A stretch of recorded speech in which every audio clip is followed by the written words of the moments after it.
The Shadow over Innsmouth. 1. During the winter of 1927-28, officials of the federal government made a strange and secret investigation of certain conditions in the ancient Massachusetts seaport of Innsmouth. The public first learned of it in February, when a vast series of raids and arrests occurred, followed by the deliberate burning and dynamiting, under suitable precautions, of an enormous number of crumbling, worm-eaten, and supposedly empty houses along the abandoned waterfront. Uninquiring souls let this occurrence pass as one of the major clashes in a spasmodic war on liquor.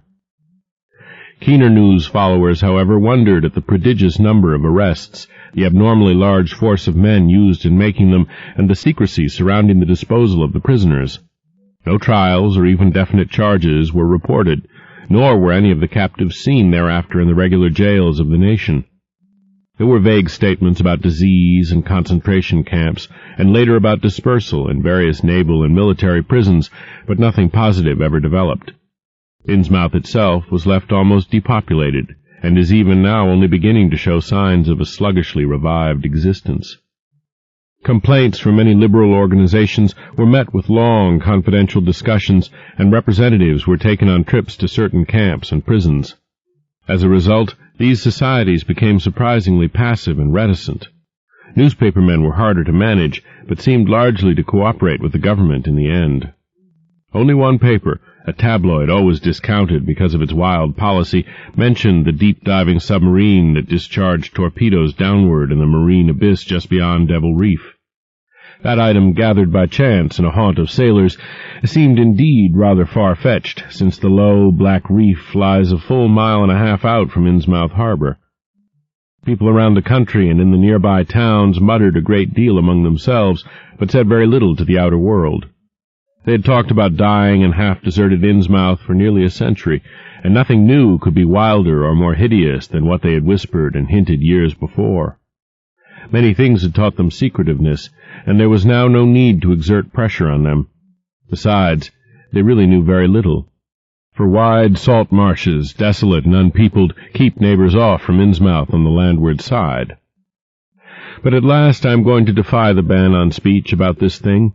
Results, I am certain, are so thorough that no public harm save a shock of repulsion could ever accrue from a hinting of what was found by those horrified raiders at Innsmouth. Besides, what was found might possibly have more than one explanation. I do not know just how much of the whole tale has been told even to me, and I have many reasons for not wishing to probe deeper, for my contact with this affair has been closer than that of any other layman, and I have carried away impressions which are yet to drive me to drastic measures. It was I who fled frantically out of Innsmouth in the early morning hours of July 16, 1927, and whose frightened appeals for government inquiry and action brought on the whole reported episode. I was willing enough to stay mute while the affair was fresh and uncertain, but now that it is an old story, with public interest and curiosity gone, I have an odd craving to whisper about those few frightful hours in that ill-rumored and evilly shadowed seaport of death and blasphemous abnormality. The mere telling helps me to restore confidence in my own faculties, to reassure myself that I was not simply the first to succumb to a contagious nightmare hallucination. It helps me, too, in making up my mind regarding a certain terrible step which lies ahead of me. I never heard of Innsmouth till the day before I saw it for the first and, so far, last time. I was celebrating my coming of age by a tour of New England, sightseeing, antiquarian, and genealogical, and had planned to go directly from ancient Newburyport to Arkham, whence my mother's family was derived. I had no car, but was traveling by train, trolley, and motor coach, always seeking the cheapest possible route. In Newburyport they told me that the steam train was the thing to take to Arkham, and it was only at the station ticket office, when I demurred at the high fare, that I learned about Innsmouth. The stout, shrewd-faced agent, whose speech showed him to be no local man, seemed sympathetic toward my efforts at economy, and made a suggestion that none of my other informants had offered. "You could take that old bus, I suppose," he said with a certain hesitation, "but it ain't thought much of hereabouts. It goes through Innsmouth, you may have heard about that, and so the people don't like it. Run by an Innsmouth fellow, Joe Sargent, but never gets any custom from here. Or Arkham either, I guess. Wonder it keeps running at all. I suppose it's cheap enough, but never see more than 2 or 3 people in it. Nobody but those Innsmouth folks. Leaves the square, front of Hammond's drugstore at 10 a.m. and 7 p.m., unless they've changed it lately. Looks like a terrible rattletrap. I've never been on it. That was the first I ever heard of shadowed Innsmouth. Any reference to a town not shown on common maps or listed in recent guidebooks would have interested me, and the agent's odd manner of allusion roused something like real curiosity. A town able to inspire such dislike in its neighbors, I thought, must be at least rather unusual and worthy of a tourist's attention. If it came before Arkham, I would stop off there, and so I asked the agent to tell me something about it. He was very deliberate and spoke with an air of feeling slightly superior to what he said. Innsmouth. Well, it's a queer kind of a town down at the mouth of the Monuxet. Used to be almost a city, quite a port before the War of 1812, but all gone to pieces in the last 100 years or so. No railroad now. B&M never went through, and the branch line from Rowley was given up years ago. More empty houses than there are people, I guess, and no business to speak of except fishing and lobstering. Everybody trades, mostly here or in Arkham or Ipswich. Once they had quite a few mills, but nothing's left now except one gold refinery running on the leanest kind of part-time. That refinery, though, used to be a big thing. An old man Marsh who owns it must be richer than Croesus. Queer old duck, though, and sticks mighty close in his home. He's supposed to have developed some skin disease or deformity late in life that makes him keep out of sight. Grandson of Captain Obed Marsh, who founded the business. His mother seems to have been some kind of foreigner, they say a South Sea Islander, so everybody raised Cain when he married an Ipswich girl 50 years ago. They always do that about Innsmouth people, and folks here and hereabouts always try to cover up any Innsmouth blood they have in them. But Marsh's children and grandchildren look just like anyone else so far as I can see. I've had 'em pointed out to me here, though, come to think of it, the elder children don't seem to be around lately. Never saw the old man. And why is everybody so down on Innsmouth? Well, young fellow, you mustn't take too much stock in what people around here say. They're hard to get started, but once they do get started, they never let up. They've been telling things about Innsmouth, whispering 'em mostly, for the last 100 years, I guess, and I gather they're more scared than anything else. Some of the stories would make you laugh, about old Captain Marsh driving bargains with the devil and bringing imps out of hell to live in Innsmouth, or about some kind of devil worship and awful sacrifices in some place near the wharves that people stumbled on around 1845 or thereabouts. But I come from Panton, Vermont, and that kind of story don't go down with me. You ought to hear, though, what some of the old-timers tell about the Black Reef off the coast. Devil Reef, they call it. It's well above water a good part of the time, and never much below it, but at that you could hardly call it an island. The story is that there's a whole legion of devils seen sometimes on that reef, sprawled about or darting in and out of some kind of caves near the top. It's a rugged, uneven thing, a good bit over a mile out, and toward the end of shipping days sailors used to make big detours just to avoid it. That is, sailors that didn't hail from Innsmouth. One of the things they had against old Captain Marsh was that he was supposed to land on it sometimes at night when the tide was right. Maybe he did, for I dare say the rock formation was interesting, and it's just barely possible he was looking for pirate loot and maybe finding it, but there was talk of his dealing with demons there. Fact is, I guess on the whole it was really the captain that gave the bad reputation to the reef. That was before the big epidemic of 1846, when over half the folks in Innsmouth was carried off. They never did quite figure out what the trouble was, but it was probably some foreign kind of disease brought from China or somewhere by the shipping. It surely was bad enough. There was riots over it, and all sorts of ghastly doings that I don't believe ever got outside of town, and it left the place in awful shape. Never came back. There can't be more than 300 or 400 people living there now. But the real thing behind the way folks feel is simply race prejudice, and I don't say I'm blaming those that hold it. I hate those Innsmouth folks myself, and I wouldn't care to go to their town. I suppose you know, though I can see you're a Westerner by your talk, what a lot our New England ships used to have to do with queer ports in Africa, Asia, the South Seas, and everywhere else, and what queer kinds of people they sometimes brought back with them. You've probably heard about the Salem man that came home with a Chinese wife, and maybe you know there's still a bunch of Fiji Islanders somewhere around Cape Cod. Well, there must be something like that back of the Innsmouth people. The place always was badly cut off from the rest of the country by marshes and creeks, and we can't be sure about the ins and outs of the matter, but it's pretty clear that old Captain Marsh must have brought home some odd specimens when he had all 3 of his ships in commission back in the 20s and 30s. There certainly is a strange kind of streak in the Innsmouth folk today. I don't know how to explain it, but it sort of makes you crawl. You'll notice a little in Sargent if you take his bus. Some of them have queer, narrow heads with flat noses and bulgy, starey eyes that never seem to shut, and their skin ain't quite right. Rough and scabby, and the sides of their necks are all shriveled or creased up. Get bald, too, very young.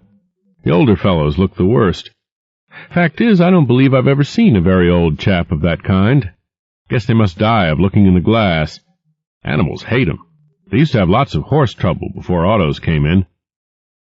Nobody around here or in Arkham or Ipswich will have anything to do with them, and they act kind of offish themselves when they come to town or when anyone tries to fish on their grounds. Queer how fish are always thick off Innsmouth Harbor when there ain't any anywhere else around. But just try to fish there yourself and see how the folks chase you off. Those people used to come here on the railroad, walking and taking the train at Rowley after the branch was dropped, but now they use that bus. Yes, there's a hotel in Innsmouth called the Gilman House, but I don't believe it can amount to much. I wouldn't advise you to try it. Better stay over here and take the 10 o'clock bus tomorrow morning. Then you can get an evening bus there for Arkham at 8 o'clock. There was a factory inspector who stopped at the Gilman a couple of years ago, and he had a lot of unpleasant hints about the place. Seems they get a queer crowd there, but this fellow heard voices in the other rooms, though most of them was empty, that gave him the shivers. It was foreign talk, he thought, but he said the bad thing about it was the kind of voice that sometimes spoke. It sounded so unnatural, slopping-like, he said, that he didn't dare undress and go to sleep, just waited up and lit out the first thing in the morning. The talk went on most all night. This fellow, Casey his name was, had a lot to say about how the Innsmouth folks watched him and seemed kind of on guard. He found the Marsh refinery a queer place. It's in an old mill on the lower falls of the Monuxet. What he said tallied up with what I'd heard. Books in bad shape and no clear account of any kind of dealings. You know, it's always been a kind of mystery where the Marshes get the gold they refine. They've never seemed to do much buying in that line, but years ago they shipped out an enormous lot of ingots. Used to be talk of a queer, foreign kind of jewelry that the sailors and refinery men sometimes sold on the sly, or that was seen once or twice on some of the Marsh women folks. People allowed maybe old Captain Obed traded for it in some heathen port, especially since he was always ordering stacks of glass beads and trinkets such as seafaring men used to get for native trade. Others thought and still think he'd found an old pirate cache out on Devil Reef. But here's a funny thing. The old captain's been dead these 60 years, and there ain't been a good-sized ship out of the place since the Civil War. But just the same, the Marshes still keep on buying a few of those native trade things, mostly glass and rubber gewgaws, they tell me.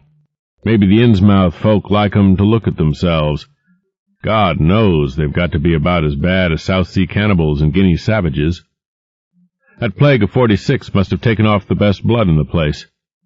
Anyway, they're a doubtful lot now, and the Marshes and the other rich folks are as bad as any. As I told you, there probably ain't more than 400 people in the whole town, in spite of all the streets they say there are.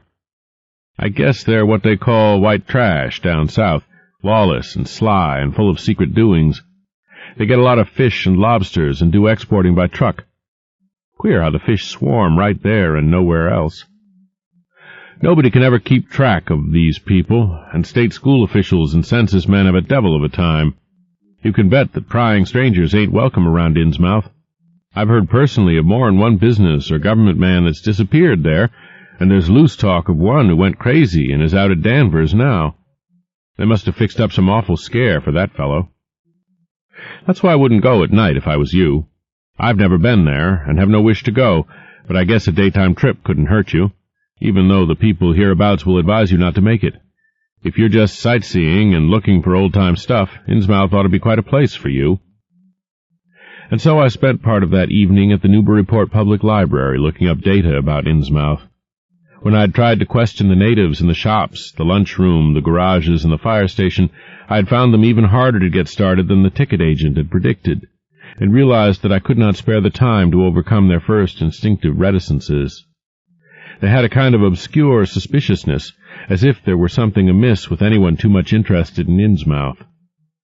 At the YMCA where I was stopping, the clerk merely discouraged my going to such a dismal, decadent place, and the people at the library showed much the same attitude. Clearly, in the eyes of the educated, Innsmouth was merely an exaggerated case of civic degeneration. The Essex County histories on the library shelves had very little to say, except that the town was founded in 1643, noted for shipbuilding before the Revolution, a seat of great marine prosperity in the early 19th century, and later a minor factory center using the Monuxet as power. The epidemic and riots of 1846 were very sparsely treated, as if they formed a discredit to the county. References to decline were few, though the significance of the later record was unmistakable.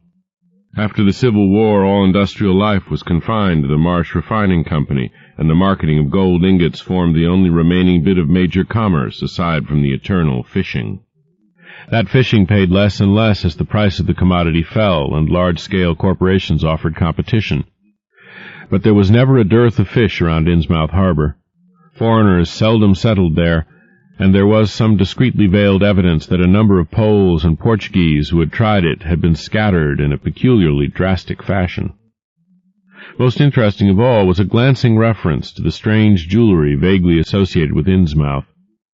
It had evidently impressed the whole countryside more than a little, for mention was made of specimens in the Museum of Miskatonic University at Arkham, and in the display room of the Newburyport Historical Society.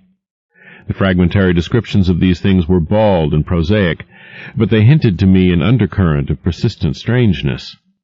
Something about them seemed so odd and provocative that I could not put them out of my mind, and despite the relative lateness of the hour, I resolved to see the local sample, said to be a large, queerly proportioned thing evidently meant for a tiara, if it could possibly be arranged.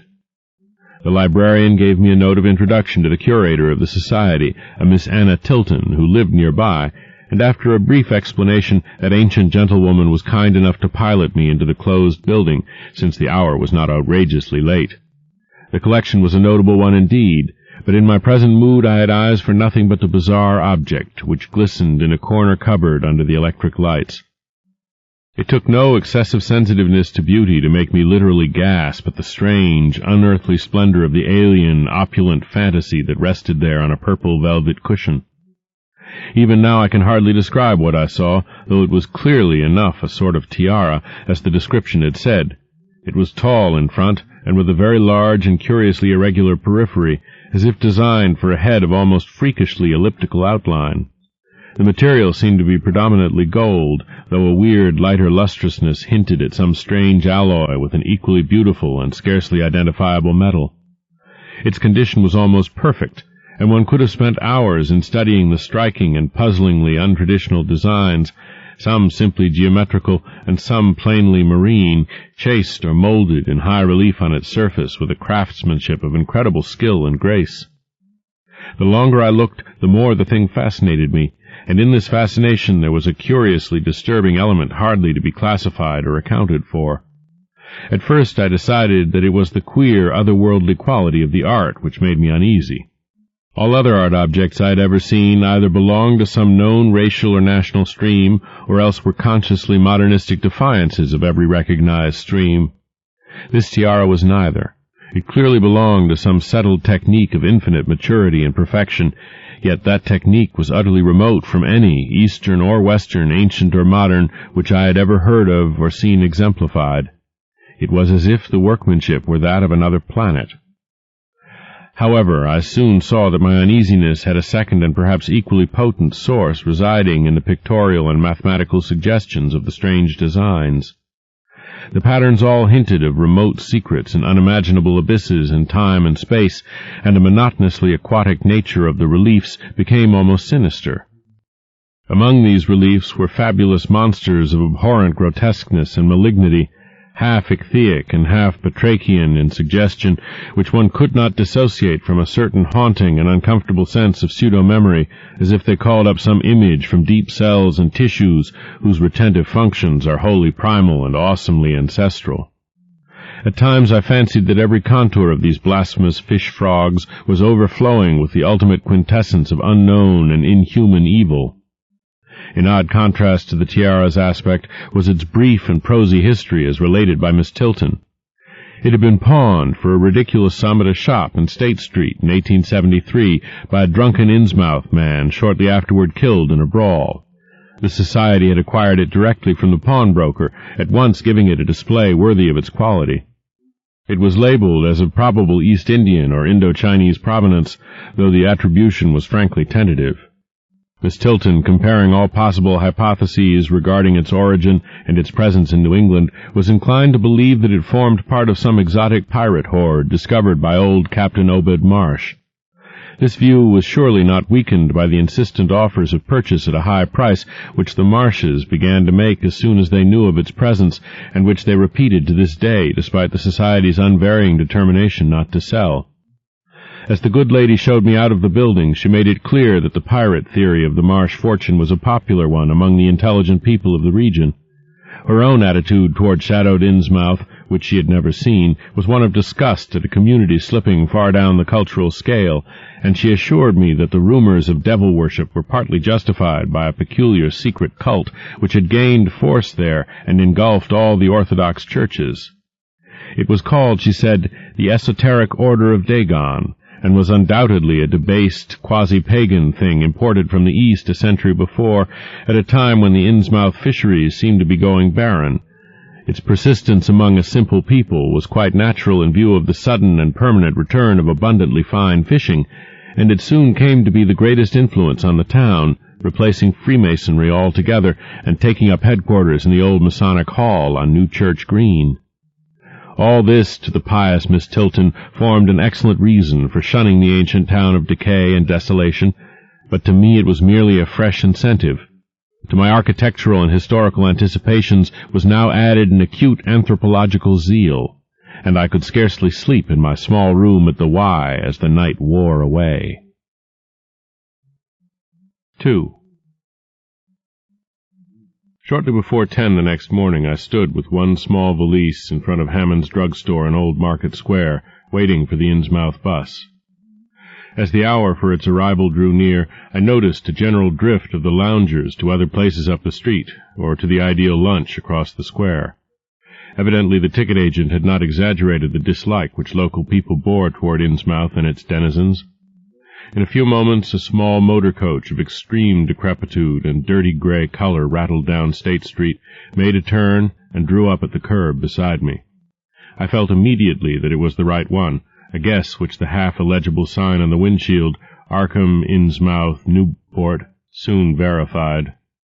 There were only 3 passengers, dark, unkempt men of sullen visage and somewhat youthful cast, and when the vehicle stopped they clumsily shambled out and began walking up State Street in a silent, almost furtive fashion. The driver also alighted, and I watched him as he went into the drugstore to make some purchase. This, I reflected, must be the Joe Sargent mentioned by the ticket agent, and even before I noticed any details there spread over me a wave of spontaneous aversion which could be neither checked nor explained. It suddenly struck me as very natural that the local people should not wish to ride on a bus owned and driven by this man, or to visit any oftener than possible the habitat of such a man and his kinsfolk. When the driver came out of the store I looked at him more carefully and tried to determine the source of my evil impression. He was a thin, stoop-shouldered man not much under 6 feet tall, dressed in shabby blue civilian clothes and wearing a frayed gray golf cap. His age was perhaps 35, but the odd, deep creases in the side of his neck made him seem older when one did not study his dull, expressionless face. He had a narrow head, bulging, watery blue eyes that seemed never to wink, a flat nose, a receding forehead and chin, and singularly undeveloped ears. His long, thick lip and coarse-pored grayish cheeks seemed almost beardless, except for some sparse yellow hairs that straggled and curled in irregular patches, and in places the surface seemed queerly irregular, as if peeling from some cutaneous disease. His hands were large and heavily veined, and had a very unusual grayish-blue tinge. The fingers were strikingly short in proportion to the rest of the structure, and seemed to have a tendency to curl closely into the huge palm. As he walked toward the bus, I observed his peculiarly shambling gait, and saw that his feet were inordinately immense. The more I studied them, the more I wondered how he could buy any shoes to fit them. A certain greasiness about the fellow increased my dislike. He was evidently given to working or lounging around the fish docks, and carried with him much of their characteristic smell. Just what foreign blood was in him I could not even guess. His oddities certainly did not look Asiatic, Polynesian, Levantine, or Negroid, yet I could see why the people found him alien. I myself would have thought of biological degeneration rather than alienage. I was sorry when I saw that there would be no other passengers on the bus. Somehow I did not like the idea of riding alone with this driver. But as leaving time obviously approached, I conquered my qualms and followed the man aboard, extending him a $1 bill and murmuring the single word, Innsmouth. He looked curiously at me for a second as he returned 40 cents change without speaking. I took a seat far behind him, but on the same side of the bus, since I wished to watch the shore during the journey. At length the decrepit vehicle started with a jerk and rattled noisily past the old brick buildings of State Street amidst a cloud of vapor from the exhaust. Glancing at the people on the sidewalks, I thought I detected in them a curious wish to avoid looking at the bus, or at least a wish to avoid seeming to look at it. Then we turned to the left into High Street, where the going was smoother, flying by stately old mansions of the early Republic and still older colonial farmhouses, passing the Lower Green and Parker River, and finally emerging into a long, monotonous stretch of open shore country. The day was warm and sunny, but the landscape of sand, sedge-grass, and stunted shrubbery became more and more desolate as we proceeded. Out the window I could see the blue water and the sandy line of Plum Island, and we presently drew very near the beach as our narrow road veered off from the main highway to Rowley and Ipswich. There were no visible houses, and I could tell by the state of the road that traffic was very light hereabouts. The small, weather-worn telephone poles carried only 2 wires. Now and then we crossed crude wooden bridges over tidal creeks that wound far inland and promoted the general isolation of the region. Once in a while I noticed dead stumps and crumbling foundation walls above the drifting sand, and recalled the old tradition quoted in one of the histories I had read, that this was once a fertile and thickly settled countryside. The change, it was said, came simultaneously with the Innsmouth epidemic of 1846, and was thought by simple folk to have a dark connection with hidden forces of evil. Actually, it was caused by the unwise cutting of woodlands near the shore, which robbed the soil of its best protection and opened the way for waves of wind-blown sand. At last we lost sight of Plum Island and saw the vast expanse of the open Atlantic on our left. Our narrow course began to climb steeply, and I felt a singular sense of disquiet in looking at the lonely crest ahead where the rutted roadway met the sky. It was as if the bus were about to keep on in its ascent, leaving the sane earth altogether and merging with the unknown arcana of upper air and cryptical sky. The smell of the sea took on ominous implications, and the silent driver's bent, rigid back and narrow head became more and more hateful. As I looked at him, I saw that the back of his head was almost as hairless as his face, having only a few straggling yellow strands upon a gray, scabrous surface. Then we reached the crest and beheld the outspread valley beyond, where the Monoxet joins the sea just north of the long line of cliffs that culminate in Kingsport Head and veer off toward Cape Ann. On the far, misty horizon I could just make out the dizzy profile of the head, topped by the queer ancient house of which so many legends are told, but for the moment all my attention was captured by the nearer panorama just below me. I had, I realized, come face to face with rumor-shadowed Innsmouth. It was a town of wide extent and dense construction, yet one with a portentous dearth of visible life. From the tangle of chimney-pots scarcely a wisp of smoke came, and the 3 tall steeples loomed stark and unpainted against the seaward horizon. One of them was crumbling down at the top, and in that and another there were only black gaping holes where clock dials should have been. The vast huddle of sagging gambrel roofs and peaked gables conveyed with offensive clearness the idea of wormy decay, and as we approached along the now descending road I could see that many roofs had wholly caved in. There were some large, square Georgian houses, too, with hipped roofs, cupolas, and railed widows' walks. These were mostly well back from the water, and one or two seemed to be in moderately sound condition. Stretching inland from among them, I saw the rusted, grass-grown line of the abandoned railway, with leaning telegraph poles now devoid of wires and the half-obscured lines of the old carriage roads to Rowley and Ipswich. The decay was worst close to the waterfront, though in its very midst I could spy the white belfry of a fairly well-preserved brick structure which looked like a small factory. The harbor, long clogged with sand, was enclosed by an ancient stone breakwater, on which I could begin to discern the minute forms of a few seated fishermen, and at whose end were what looked like the foundations of a bygone lighthouse. A sandy tongue had formed inside this barrier, and upon it I saw a few decrepit cabins, moored dories, and scattered lobster pots. The only deep water seemed to be where the river poured out past the belfried structure and turned southward to join the ocean at the breakwater's end. End of Side 8. Change side selector switch. This book is continued on the next cassette. Side 9. Tales of H.P. Lovecraft by H.P. Lovecraft. Continuing with The Shadow over Innsmouth on page 233. Here and there the ruins of wharves jutted out from the shore to end in indeterminate rottenness, those farthest south seeming the most decayed. And far out at sea, despite a high tide, I glimpsed a long, black line scarcely rising above the water, yet carrying a suggestion of odd, latent malignancy. This I knew must be Devil Reef. As I looked, a subtle, curious sense of beckoning seemed superadded to the grim repulsion, and oddly enough, I found this overtone more disturbing than the primary impression. We met no one on the road, but presently began to pass deserted farms in varying stages of ruin. Then I noticed a few inhabited houses with rags stuffed in the broken windows and shells and dead fish lying about the littered yards. Once or twice I saw listless-looking people working in barren gardens or digging clams on the fishy-smelling beach below, and groups of dirty, simian-visaged children playing around weed-grown doorsteps.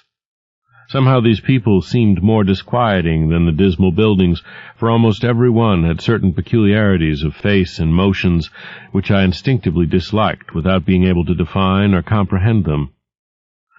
For a second I thought this typical physique suggested some picture I had seen, perhaps in a book, under circumstances of particular horror or melancholy, but this pseudo-recollection passed very quickly. As the bus reached a lower level, I began to catch the steady note of a waterfall through the unnatural stillness. The leaning, unpainted houses grew thicker, lined both sides of the road, and displayed more urban tendencies than did those we were leaving behind. The panorama ahead had contracted to a street scene, and in spots I could see where a cobblestone pavement and stretches of brick sidewalk had formerly existed. All the houses were apparently deserted, and there were occasional gaps where tumble-down chimneys and cellar walls told of buildings that had collapsed. Pervading everything was the most nauseous, fishy odor imaginable. Soon cross-streets and junctions began to appear, those on the left leading to shoreward realms of unpaved squalor and decay, while those on the right showed vistas of departed grandeur. So far I had seen no people in the town, but there now came signs of a sparse habitation, curtained windows here and there, and an occasional battered motor car at the curb. Pavement and sidewalks were increasingly well defined, and though most of the houses were quite old, wood and brick structures of the early 19th century, they were obviously kept fit for habitation. As an amateur antiquarian, I almost lost my olfactory disgust and my feeling of menace and repulsion amidst this rich, unaltered survival from the past. But I was not to reach my destination without one very strong impression of poignantly disagreeable quality. The bus had come to a sort of open concourse or radial point with churches on two sides and the bedraggled remains of a circular green in the center, and I was looking at a large pillared hall in the right-hand junction ahead. The structure's once white paint was now gray and peeling, and the black and gold sign on the pediment was so faded that I could only with difficulty make out the words, Esoteric Order of Dagon. This, then, was the former Masonic Hall, now given over to a degraded cult.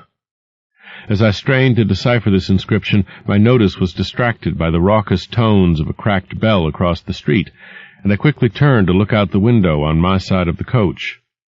The sound came from a squat-towered stone church of manifestly later date than most of the houses, built in a clumsy Gothic fashion and having a disproportionately high basement with shuttered windows. Though the hands of its clock were missing on the side I glimpsed, I knew that those hoarse strokes were telling the hour of 11. Then suddenly all thoughts of time were blotted out by an onrushing image of sharp intensity and unaccountable horror which had seized me before I knew what it really was. The door of the church basement was open, revealing a rectangle of blackness inside, and as I looked, a certain object crossed, or seemed to cross, that dark rectangle, burning into my brain the momentary conception of nightmare, which was all the more maddening because analysis could not show a single nightmarish quality about it. It was a living object, the first except the driver that I had seen since entering the compact part of the town, and had I been in a steadier mood, I would have found nothing whatever of terror in it. Clearly, as I realized a moment later, it was the pastor, clad in some peculiar vestments, doubtless introduced since the Order of Dagon had modified the ritual of the local churches. The thing which had probably caught my first subconscious glance and supplied the touch of bizarre horror was the tall tiara he wore, an almost exact duplicate of the one Miss Tilton had shown me the previous evening. This, acting on my imagination, had supplied namelessly sinister qualities to the indeterminate face and robed, shambling form beneath it. There was not, I soon decided, any reason why I should have felt that shuddering touch of evil pseudo-memory. Was it not natural that a local mystery cult should adopt among its regimentals an unique type of headdress made familiar to the community in some strange way, perhaps as treasure trove?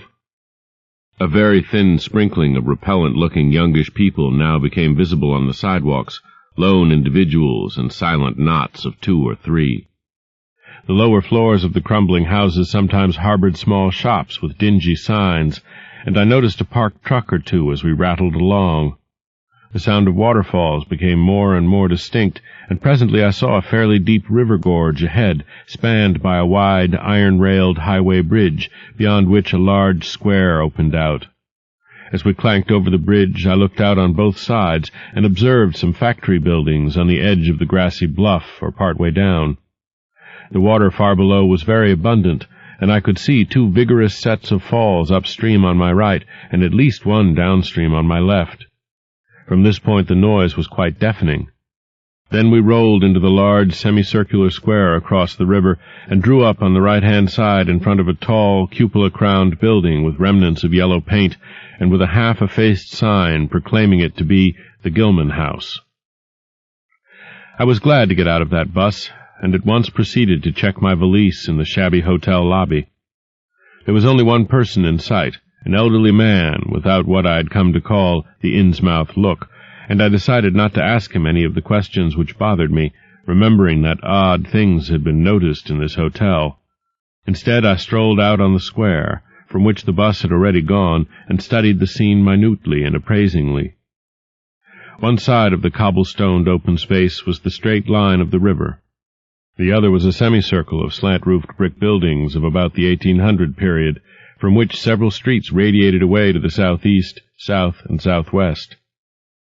Lamps were depressingly few and small, all low-powered incandescents, and I was glad that my plans called for departure before dark, even though I knew the moon would be bright.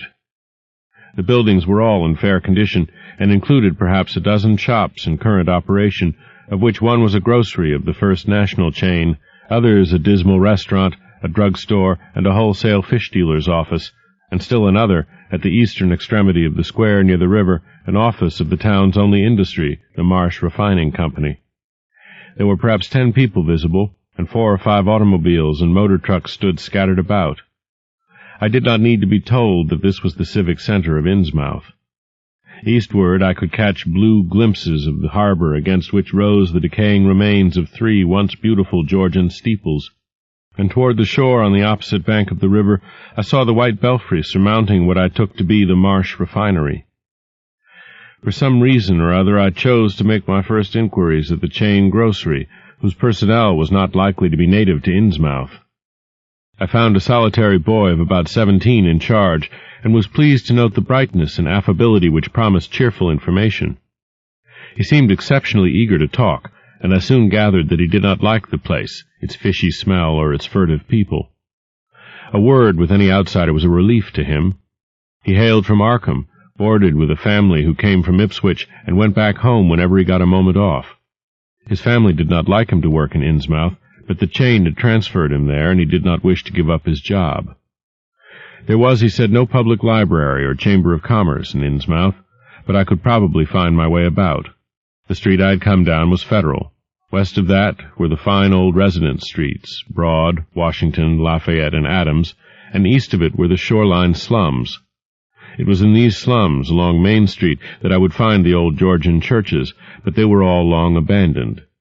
It would be well not to make oneself too conspicuous in such neighborhoods, especially north of the river, since the people were sullen and hostile. Some strangers had even disappeared. Certain spots were almost forbidden territory, as he had learned at considerable cost. One must not, for example, linger much around the Marsh refinery, or around any of the still-used churches, or around the pillared Order of Dagon Hall at New Church Green. Those churches were very odd, all violently disavowed by their respective denominations elsewhere, and apparently using the queerest kind of ceremonials and clerical vestments. Their creeds were heterodox and mysterious, involving hints of certain marvelous transformations leading to bodily immortality, of a sort, on this earth. The youth's own pastor, Dr. Wallace of Asbury M.E. Church in Arkham, had gravely urged him not to join any church in Innsmouth. As for the Innsmouth people, the youth hardly knew what to make of them.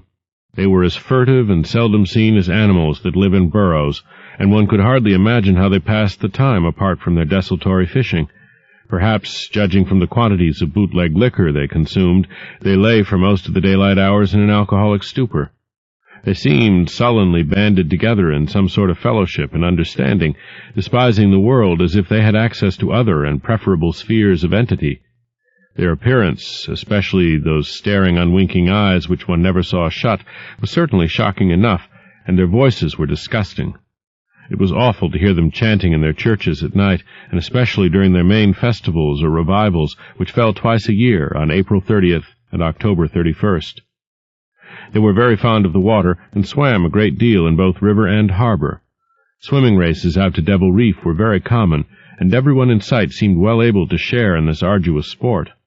When one came to think of it, it was generally only rather young people who were seen about in public, and of these the oldest were apt to be the most tainted-looking. When exceptions did occur, they were mostly persons with no trace of aberrancy, like the old clerk at the hotel. One wondered what became of the bulk of the older folk, and whether the Innsmouth look were not a strange and insidious disease phenomenon which increased its hold as years advanced. Only a very rare affliction, of course, could bring about such vast and radical anatomical changes in a single individual after maturity, changes involving osseous factors as basic as the shape of the skull. But then even this aspect was no more baffling and unheard of than the visible features of the malady as a whole. It would be hard, the youth implied, to form any real conclusions regarding such a matter, since one never came to know the natives personally, no matter how long one might live in Innsmouth. The youth was certain that many specimens even worse than the worst visible ones were kept locked indoors in some places. People sometimes heard the queerest kind of sounds. The tottering waterfront hovels north of the river were reputedly connected by hidden tunnels, being thus a veritable warren of unseen abnormalities. What kind of foreign blood, if any, these beings had, it was impossible to tell. They sometimes kept certain especially repulsive characters out of sight when government agents and others from the outside world came to town. It would be of no use, my informant said, to ask the natives anything about the place. The only one who would talk was a very aged but normal-looking man who lived at the poorhouse on the north rim of the town and spent his time walking about or lounging around the fire station. This hoary character, Zadok Allen, was 96 years old and somewhat touched in the head, besides being the town drunkard. He was a strange, furtive creature who constantly looked over his shoulder as if afraid of something, and when sober could not be persuaded to talk at all with strangers. He was, however, unable to resist any offer of his favorite poison, and once drunk would furnish the most astonishing fragments of whispered reminiscence. After all, though, little useful data could be gained from him, since his stories were all insane, incomplete hints of impossible marvels and horrors which could have no source save in his own disordered fancy. Nobody believed him, but the natives did not like him to drink and talk with strangers, and it was not always safe to be seen questioning him. It was probably from him that some of the wildest popular whispers and delusions were derived. Several non-native residents had reported monstrous glimpses from time to time, but between old Zadok's tales and the malformed denizens, it was no wonder such illusions were current. None of the non-natives ever stayed out late at night, there being a widespread impression that it was not wise to do so. Besides, the streets were loathsomely dark. As for business, the abundance of fish was certainly almost uncanny, but the natives were taking less and less advantage of it. Moreover, prices were falling and competition was growing. Of course, the town's real business was the refinery, whose commercial office was on the square only a few doors east of where we stood. Old Man Marsh was never seen, but sometimes went to the works in a closed, curtained car. There were all sorts of rumors about how Marsh had come to look. He had once been a great dandy, and people said he still wore the frock-coated finery of the Edwardian age, curiously adapted to certain deformities. His sons had formerly conducted the office in the square, but latterly they had been keeping out of sight a good deal and leaving the brunt of affairs to the younger generation. The sons and their sisters had come to look very queer, especially the elder ones, and it was said that their health was failing. One of the Marsh daughters was a repellent, reptilian-looking woman who wore an excess of weird jewelry, clearly of the same exotic tradition as that to which the strange tiara belonged. My informant had noticed it many times, and had heard it spoken of as coming from some secret horde, either of pirates or of demons. The clergymen, or priests, or whatever they were called nowadays, also wore this kind of ornament as a headdress, but one seldom caught glimpses of them. Other specimens the youth had not seen, though many were rumored to exist round Innsmouth. The Marshes, together with the other 3 gently bred families of the town, the Waits, the Gilmans, and the Elliots, were all very retiring. They lived in immense houses along Washington Street, and several were reputed to harbor in concealment certain living kinsfolk whose personal aspect forbade public view, and whose deaths had been reported and recorded. Warning me that many of the street signs were down, the youth drew for my benefit a rough but ample and painstaking sketch map of the town's salient features. After a moment's study, I felt sure that it would be of great help, and pocketed it with profuse thanks. Disliking the dinginess of the single restaurant I had seen, I bought a fair supply of cheese crackers and ginger wafers to serve as a lunch later on. My program, I decided, would be to thread the principal streets, talk with any non-natives I might encounter, and catch the 8 o'clock coach for Arkham. The town, I could see, formed a significant and exaggerated example of communal decay, but being no sociologist, I would limit my serious observations to the field of architecture. Thus I began my systematic, though half-bewildered tour of Innsmouth's narrow, shadow-blighted ways. Crossing the bridge and turning toward the roar of the lower falls, I passed close to the Marsh refinery, which seemed oddly free from the noise of industry. This building stood on the steep river bluff near a bridge and an open confluence of streets which I took to be the earliest civic center, displaced after the Revolution by the present town square. Recrossing the gorge on the Main Street bridge, I struck a region of utter desertion which somehow made me shudder. Collapsing huddles of gambrel roofs formed a jagged and fantastic skyline, above which rose the ghoulish, decapitated steeple of an ancient church. Some houses along Main Street were tenanted, but most were tightly boarded up. Down unpaved side streets I saw the black, gaping windows of deserted hovels, many of which leaned at perilous and incredible angles through the sinking of part of the foundations. Those windows stared so spectrally that it took courage to turn eastward toward the waterfront. Certainly the terror of a deserted house swells in geometrical rather than arithmetical progression, as houses multiply to form a city of stark desolation.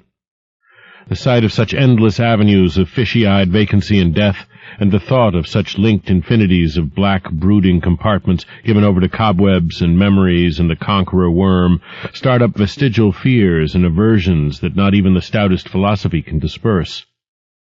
Fish Street was as deserted as Main, though it differed in having many brick and stone warehouses still in excellent shape. Water Street was almost its duplicate, save that there were great seaward gaps where wharves had been. Not a living thing did I see, except for the scattered fishermen on the distant breakwater, and not a sound did I hear, save the lapping of the harbor tides and the roar of the falls and the Monuxet. The town was getting more and more on my nerves, and I looked behind me furtively as I picked my way back over the tottering Water Street Bridge. The Fish Street Bridge, according to the sketch, was in ruins. North of the city there were traces of squalid life, active fish-packing houses in Water Street, smoking chimneys and patched roofs here and there, occasional sounds from indeterminate sources, and infrequent shambling forms in the dismal streets and unpaved lanes, but I seemed to find this even more oppressive than the southerly desertion. For one thing, the people were more hideous and abnormal than those near the center of the town, so that I was several times evilly reminded of something utterly fantastic which I could not quite place. Undoubtedly the alien strain in the Innsmouth folk was stronger here than farther inland, unless indeed the Innsmouth look were a disease rather than a blood strain, in which case this district might be held to harbor the more advanced cases. One detail that annoyed me was the distribution of the few faint sounds I heard. They ought naturally to have come wholly from the visibly inhabited houses, yet in reality were often strongest inside the most rigidly boarded-up facades. There were creakings, scurryings, and hoarse, doubtful noises, and I thought uncomfortably about the hidden tunnels suggested by the grocery boy. Suddenly I found myself wondering what the voices of those denizens would be like. I had heard no speech so far in this quarter, and was unaccountably anxious not to do so. Pausing only long enough to look at two fine but ruinous old churches at Main and Church Streets, I hastened out of that vile waterfront slum. My next logical goal was New Church Green, but somehow or other I could not bear to repass the church in whose basement I had glimpsed the inexplicably frightening form of that strangely diademed priest or pastor. Besides, the grocery youth had told me that the churches, as well as the Order of Dagon Hall, were not advisable neighborhoods for strangers. Accordingly, I kept north along Main to Martin, then turning inland, crossing Federal Street safely north of the Green, and entering the decayed patrician neighborhood of Northern Broad, Washington, Lafayette, and Adams Streets. Though these stately old avenues were ill-surfaced and unkempt, their elm-shaded dignity had not entirely departed. Mansion after mansion claimed my gaze, most of them decrepit and boarded up amidst neglected grounds, but one or two in each street showing signs of occupancy. In Washington Street there was a row of 4 or 5 in excellent repair and with finely tended lawns and gardens. The most sumptuous of these, with wide terraced parterres extending back the whole way to Lafayette Street, I took to be the home of Old Man Marsh, the afflicted refinery owner. In all these streets no living thing was visible, and I wondered at the complete absence of cats and dogs from Innsmouth. Another thing which puzzled and disturbed me, even in some of the best-preserved mansions, was the tightly shuttered condition of many third-story and attic windows. Furtiveness and secretiveness seemed universal in this hushed city of alienage and death, and I could not escape the sensation of being watched from ambush on every hand by sly, staring eyes that never shut. I shivered as the cracked stroke of 3 sounded from a belfry on my left. Too well did I recall the squat church from which those notes came. Following Washington Street toward the river, I now faced a new zone of former industry and commerce, noting the ruins of a factory ahead, and seeing others with the traces of an old railway station and covered railway bridge beyond up the gorge on my right. The uncertain bridge now before me was posted with a warning sign, but I took the risk and crossed again to the south bank where traces of life reappeared. Furtive, shambling creatures stared cryptically in my direction, and more normal faces eyed me coldly and curiously. Innsmouth was rapidly becoming intolerable, and I turned down Payne Street toward the square in the hope of getting some vehicle to take me to Arkham before the still distant starting time of that sinister bus. It was then that I saw the tumble-down fire station on my left, and noticed the red-faced, bushy-bearded, watery-eyed old man in nondescript rags who sat on a bench in front of it, talking with a pair of unkempt but not abnormal-looking firemen. This, of course, must be Zadok Allen, the half-crazed, licorice nonagenarian whose tales of old Innsmouth and its shadow were so hideous and incredible. 3. It must have been some imp of the perverse, or some sardonic pull from dark, hidden sources, which made me change my plans as I did. I had long before resolved to limit my observations to architecture alone, and I was even then hurrying toward the square in an effort to get quick transportation out of this festering city of death and decay, but the sight of old Zadok Allen set up new currents in my mind and made me slacken my pace uncertainly. I had been assured that the old man could do nothing but hint at wild, disjointed, and incredible legends, and I had been warned that the natives made it unsafe to be seen talking to him. Yet the thought of this aged witness to the town's decay, with memories going back to the early days of ships and factories, was a lure that no amount of reason could make me resist. After all, the strangest and maddest of myths are often merely symbols or allegories based upon truth, and old Zadok must have seen everything which went on around Innsmouth for the last 90 years. Curiosity flared up beyond sense and caution, and in my youthful egotism I fancied I might be able to sift a nucleus of real history from the confused, extravagant outpouring I would probably extract with the aid of raw whiskey. I knew that I could not accost him then and there, for the fireman would surely notice and object. Instead, I reflected, I would prepare by getting some bootleg liquor at a place where the grocery boy had told me it was plentiful. Then I would loaf near the fire station in apparent casualness, and fall in with old Zadok after he had started on one of his frequent rambles. The youth said that he was very restless, seldom sitting around the station for more than an hour or two at a time.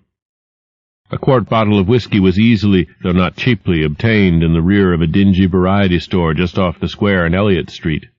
The dirty-looking fellow who waited on me had a touch of the staring Innsmouth look, but was quite civil in his way, being perhaps used to the custom of such convivial strangers, truckmen, gold buyers, and the like, as were occasionally in town. Re-entering the square, I saw that luck was with me, for, shuffling out of Payne Street around the corner of the Gilman house, I glimpsed nothing less than the tall, lean, tattered form of old Zadok Allen himself. In accordance with my plan, I attracted his attention by brandishing my newly purchased bottle, and soon realized that he had begun to shuffle wistfully after me as I turned into Waite Street on my way to the most deserted region I could think of. I was steering my course by the map the grocery boy had prepared, and was aiming for the wholly abandoned stretch of southern waterfront which I had previously visited. The only people in sight there had been the fishermen on the distant breakwater, and by going a few squares south I could get beyond the range of these, finding a pair of seats on some abandoned wharf, and being free to question old Zadok unobserved for an indefinite time. Before I reached Main Street I could hear a faint and wheezy, "Hey, mister," behind me, and I presently allowed the old man to catch up and take copious pulls from the quart bottle. I began putting out feelers as we walked along to Water Street and turned southward amidst the omnipresent desolation and crazily tilted ruins, but found that the aged tongue did not loosen as quickly as I had expected.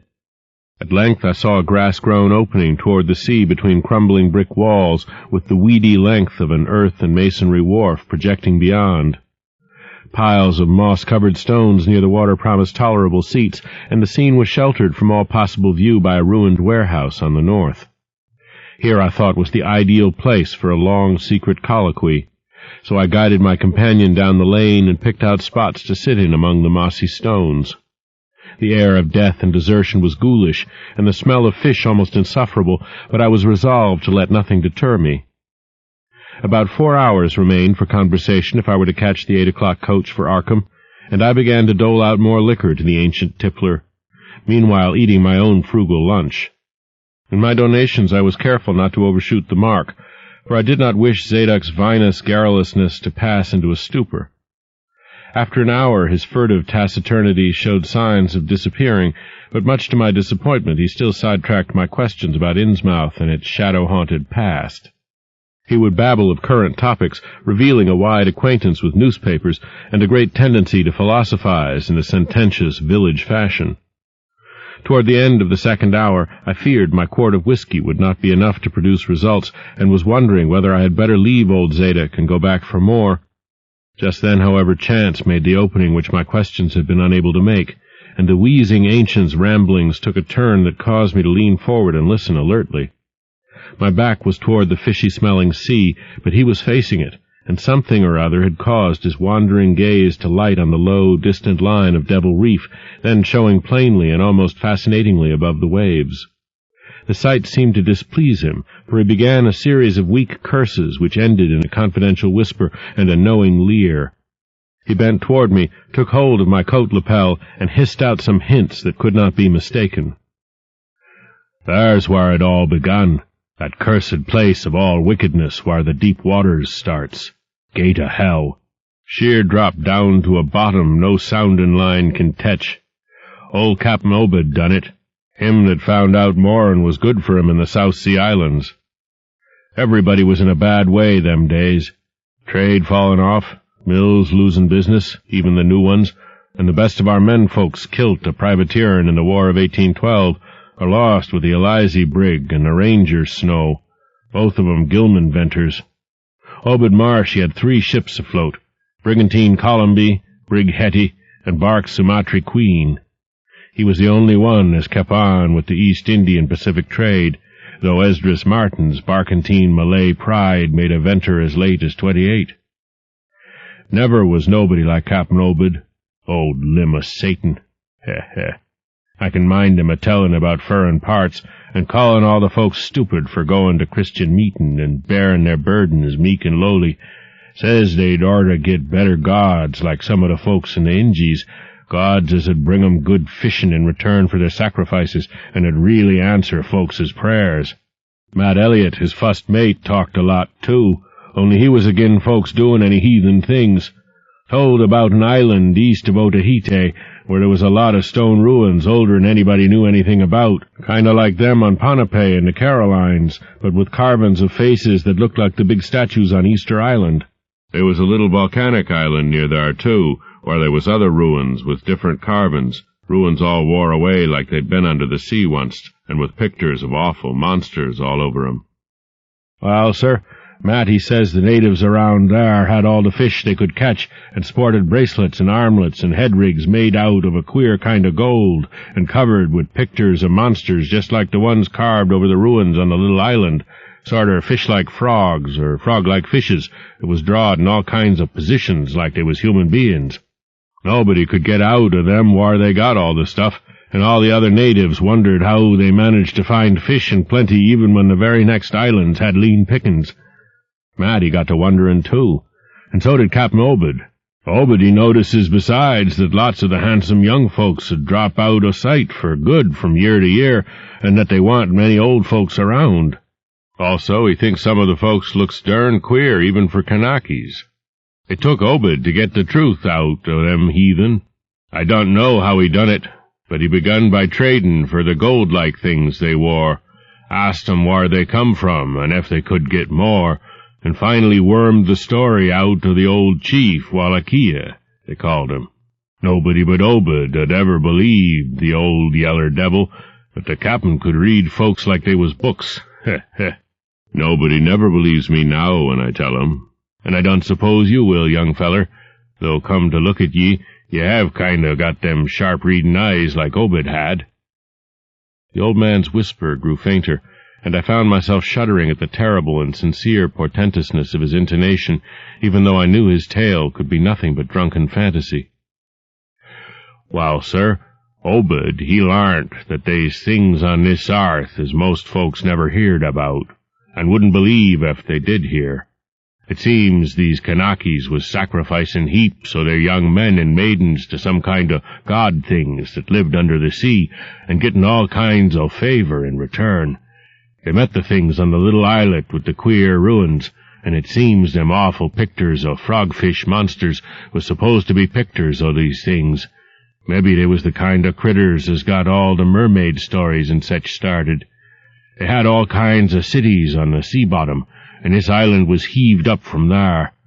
Seems they was some of the things alive in the stone buildings when the island come up sudden to the surface. That's how the Kanakas got wind they was down there. Made sign talk as soon as they got over being scared, and pieced up a bargain afore long. Them things liked human sacrifices, and had 'em ages afore, but lost track o' the upper world arter a time. What they done to the victims it ain't for me to say, and I guess Obed warn't none too sharp about askin'. But it was all right with the heathens, because they'd been havin' a hard time and was desperate about everything. They give a sartain number o' young folks to the sea things twice every year, May Eve and Halloween, regular as could be. Also give some of the carved knickknacks they made. What the things agreed to give in return was plenty o' fish, They druv 'em in from all over the sea, and a few gold-like things now and then. Well, as I says, the natives met the things on the little volcanic islet, going there in canoes with the sacrifices, etc., and bringing back any of the gold-like jewels as was coming to 'em. At fust the things didn't never go on to the main island, but arter a time they come to want to. Seems they hankered arter mixin' with the folks and having giant ceremonies on the big days, May Eve and Halloween. You see, they was able to live both in and out o' water, what they call amphibians, I guess. The Kanakis told 'em as how folks from the other islands might want to wipe 'em out if they got wind o' their being there, but says they don't keer much, because they could wipe out the whole brood o' humans if they was willing to bother.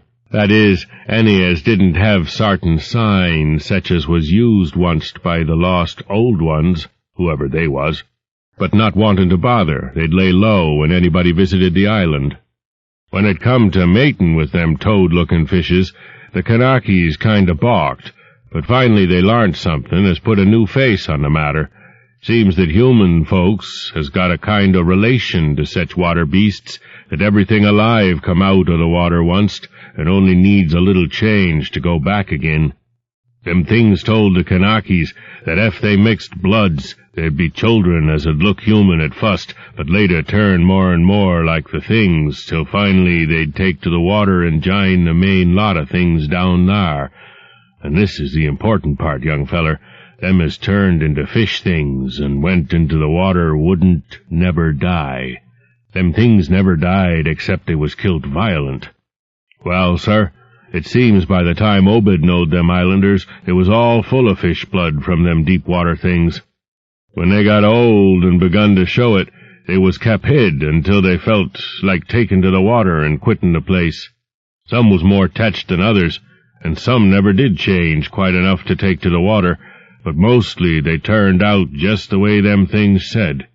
Them as was born more like the things changed early, but them as was nearly human sometimes stayed on the island till they was past 70, though they'd usually go down under for trial trips afore that.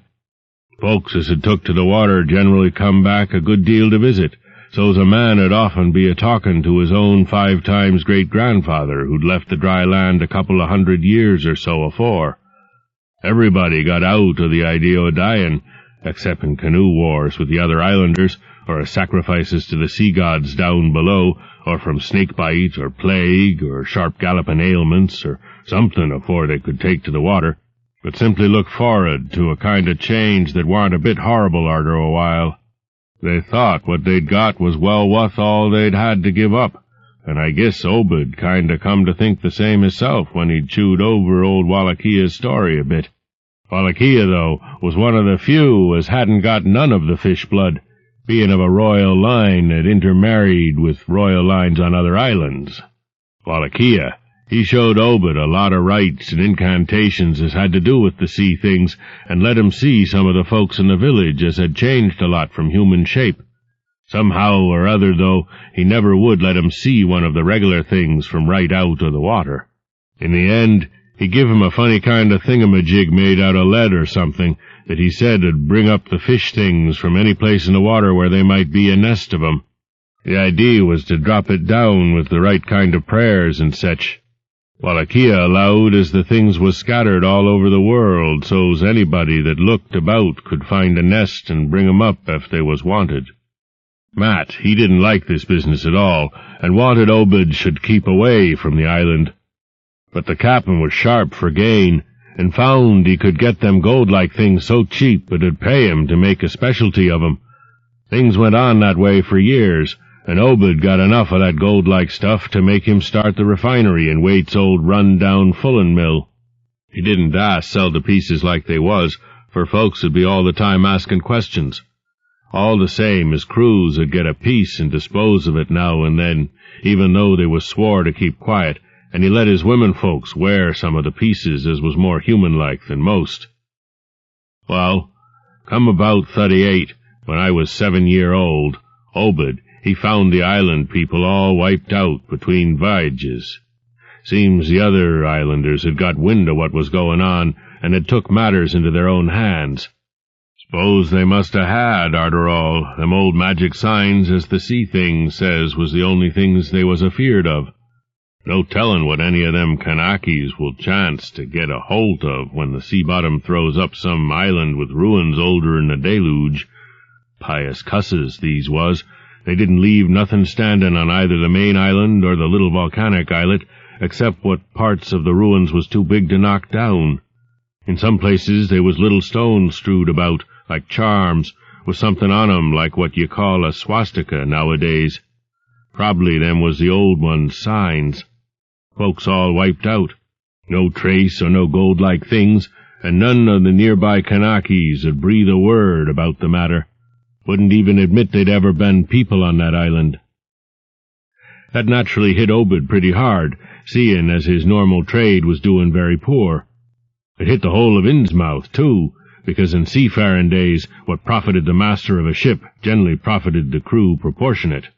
Most of the folks around the town took the hard times kind of sheep-like and resigned, but they was in bad shape because the fishin' was peterin' out and the mills wa'n't doin' none too well. Then's the time Obed he begun a-cursin' at the folks for bein' dull sheep and prayin' to a Christian heaven as didn't help 'em none. He told 'em he'd knowed of folks as prayed to gods that give something you really need, and says if a good bunch of men 'ud stand by 'em, he could maybe get a holt o' certain powers as 'ud bring plenty of fish and quite a bit of gold. O' course, them as sarved on the Sumatry Queen and seed the island knowed what he meant, and wa'n't none too anxious to get close to see things like they'd heerd tell on, but them as didn't know what 'twas all about got kind of swayed by what Obed had to say, and begun to ask him what he could do to set 'em on the way to the faith as 'ud bring 'em results. Here the old man faltered, mumbled, and lapsed into a moody and apprehensive silence, glancing nervously over his shoulder, and then turning back to stare fascinatedly at the distant black reef. When I spoke to him he did not answer, so I knew I would have to let him finish the bottle. The insane yarn I was hearing interested me profoundly, for I fancied there was contained within it a sort of crude allegory based upon the strangeness of Innsmouth and elaborated by an imagination at once creative and full of scraps of exotic legend. Not for a moment did I believe that the tale had any really substantial foundation, but nonetheless the account held a hint of genuine terror, if only because it brought in references to strange jewels clearly akin to the malign tiara I had seen at Newburyport. Perhaps the ornaments had, after all, come from some strange island, and possibly the wild stories were lies of the bygone Obed himself, rather than of this antique toper. I handed Zadok the bottle, and he drained it to the last drop.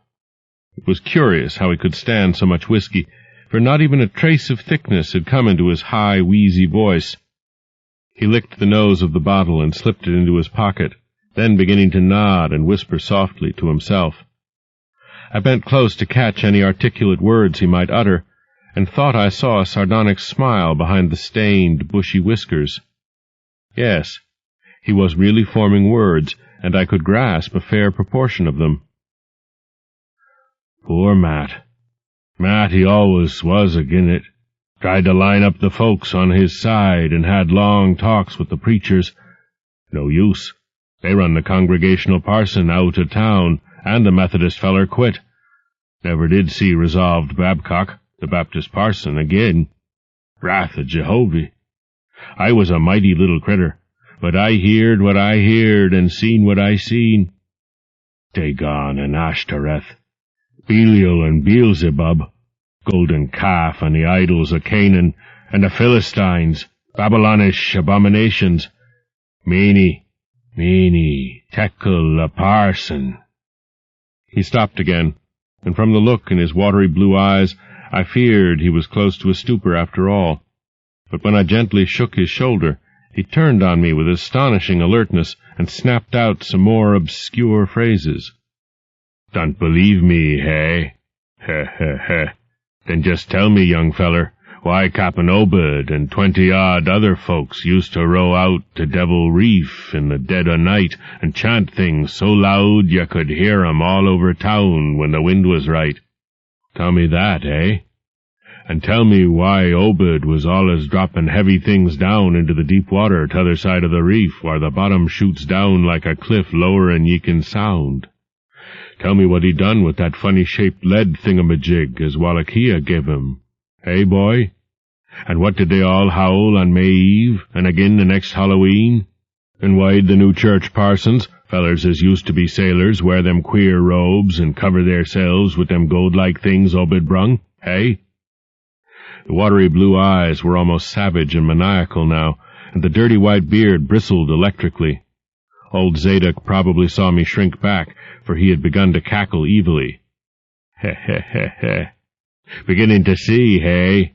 Maybe you'd like to have been me in them days when I seed things at night out to sea from the cupola top of my house. Oh, I can tell ye, little pitchers have big ears, and I want missing nothing o' what was gossiped about Cap'n Obed and the folks out to the reef. Heh, heh, heh. How about the night I took my pa's ship's glass up to the cupola and seed the reef a-bristling thick with shapes that dove off quick soon's the moon riz?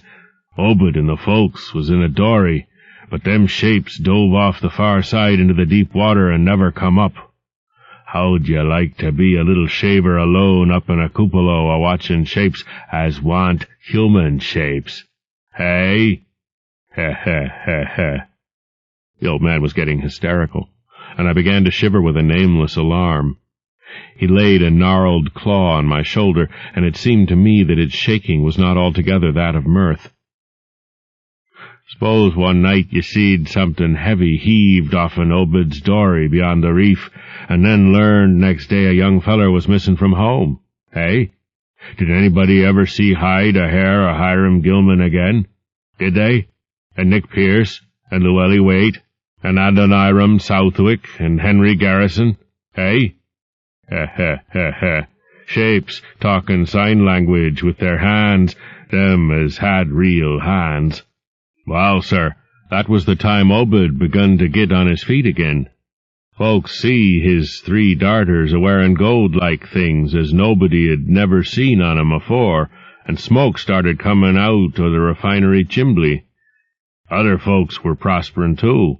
Fish begun to swarm into the harbor fit to kill, and heaven knows what sized cargoes we begun to ship out to Newburyport, Arkham, and Boston. 'Twas then Obed got the old branch railroad put through. Some Kingsport fishermen heerd about the ketch and come up in sloops, but they was all lost. Nobody never see 'em again. And just then our folks organized the Esoteric Order of Dagon and bought Masonic Hall offen Calvary Commandery for it. Heh, heh, heh. Matt Elliott was a mason and agin the selling, but he dropped out o' sight just then. Remember, I ain't sayin' Obed was set on havin' things just like they was on that Kanaki Isle. I don't think he aimed at fust to do no mixin', nor raise no young'uns to take to the water and turn into fishes with eternal life. He wanted them gold things, and was willin' to pay heavy, and I guess the others was satisfied for a while.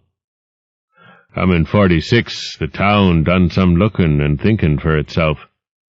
Too many folks missin'. Too much wild preachin' at meetin' of a Sunday, too much talk about that reef. I guess I done a bit by tellin' Selectman Mowry what I see from the cupola. There was a party one night as follered Obed's crowd out to the reef, and I heerd shots betwixt the dories.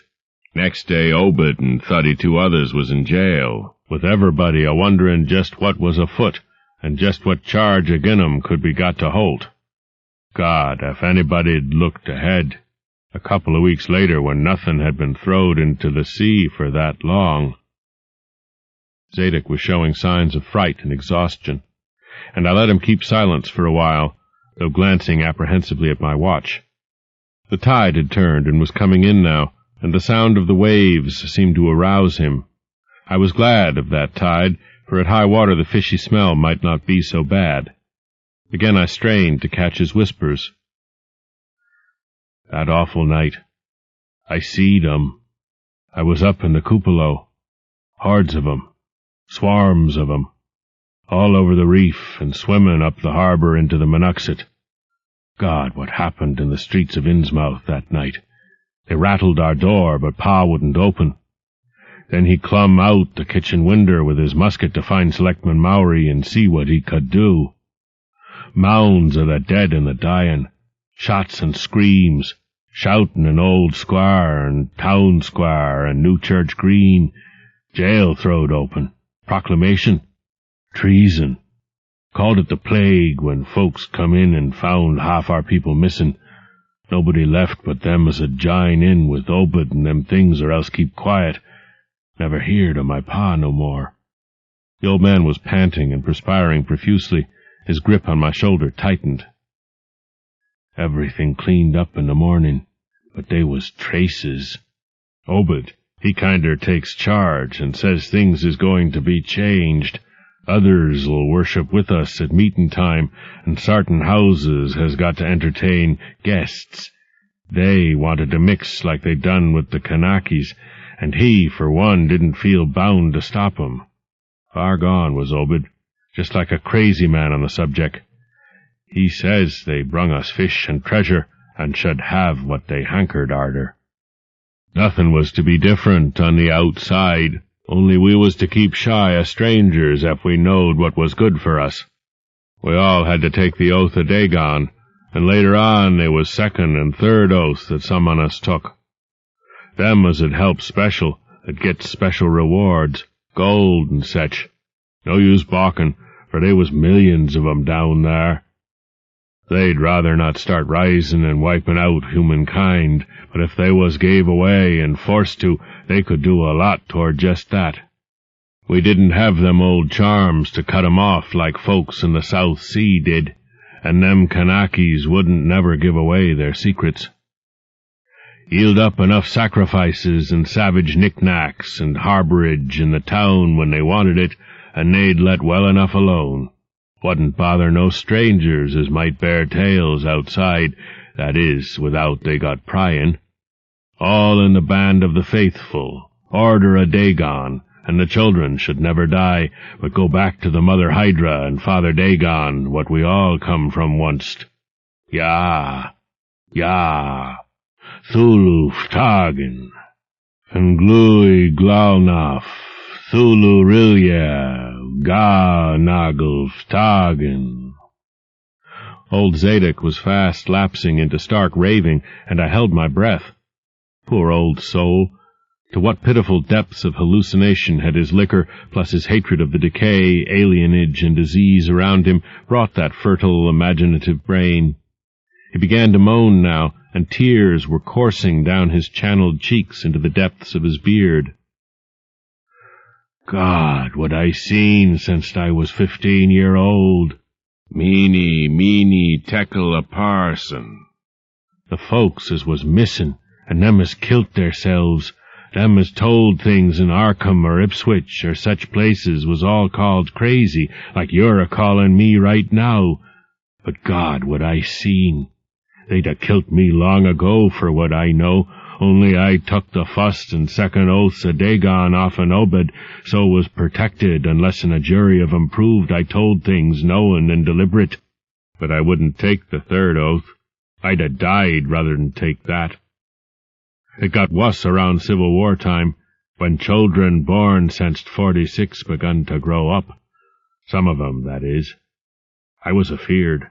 Never did no pryin' arter that awful night, and never see one of them close to in all my life. That is, never no full-blooded one. I went to the war, and if I'd had any guts or sense I'd never come back, but settled away from here. But folks wrote me things wa'n't so bad. That, I suppose, was because government draftmen was in town arter 63. Arter the war it was just as bad again. People begun to fall off, mills and shops shut down, shipping stopped, and the harbor choked up, railroad give up. But they never stopped swimming in and out of the river from that cursed reef of Satan, and more attic windows got boarded up, and more noises was heard in houses as wa'n't s'posed to have nobody in 'em. Folks outside have their stories about us. S'pose you heerd a plenty on 'em, seeing what questions ye asked. Stories about things they've seed now and then, and about that queer jewelry as still comes in from somewheres and ain't quite all melted up, but nothing never gets definite. Nobody'll believe nothing. They call them gold-like things pirate loot, and allow the Innsmouth folks has furrin blood or is distempered or something. Besides, them that lives here shoo off as many strangers as they kin, and encourage the rest not to get very cur'ous, especially round night-time. Beasts balk at the critters, hosses wuss'n mules, but when they got autos, that was all right. In 46, Captain Obed took a second wife that nobody in the town never see. Some says he didn't want to, but was made to by them as he'd called in. Had 3 children by her. 2 has disappeared young, but one gal has looked like anybody else and was educated in Europe. Obed finally got her married off by a trick to an Arkham feller as didn't suspect nothing. But nobody outside'll have nothing to do with Innsmouth folks now. Barnabas Marsh, that runs the refinery now, is Obed's grandson by his fust wife, son of Onesiphorus, his eldest son, but his mother was another of them as want never seed outdoors. Right now Barnabas is about changed, can't shut his eyes no more, and is all out of shape. They say he still wears clothes, but he'll take to the water soon. Maybe he's tried it already.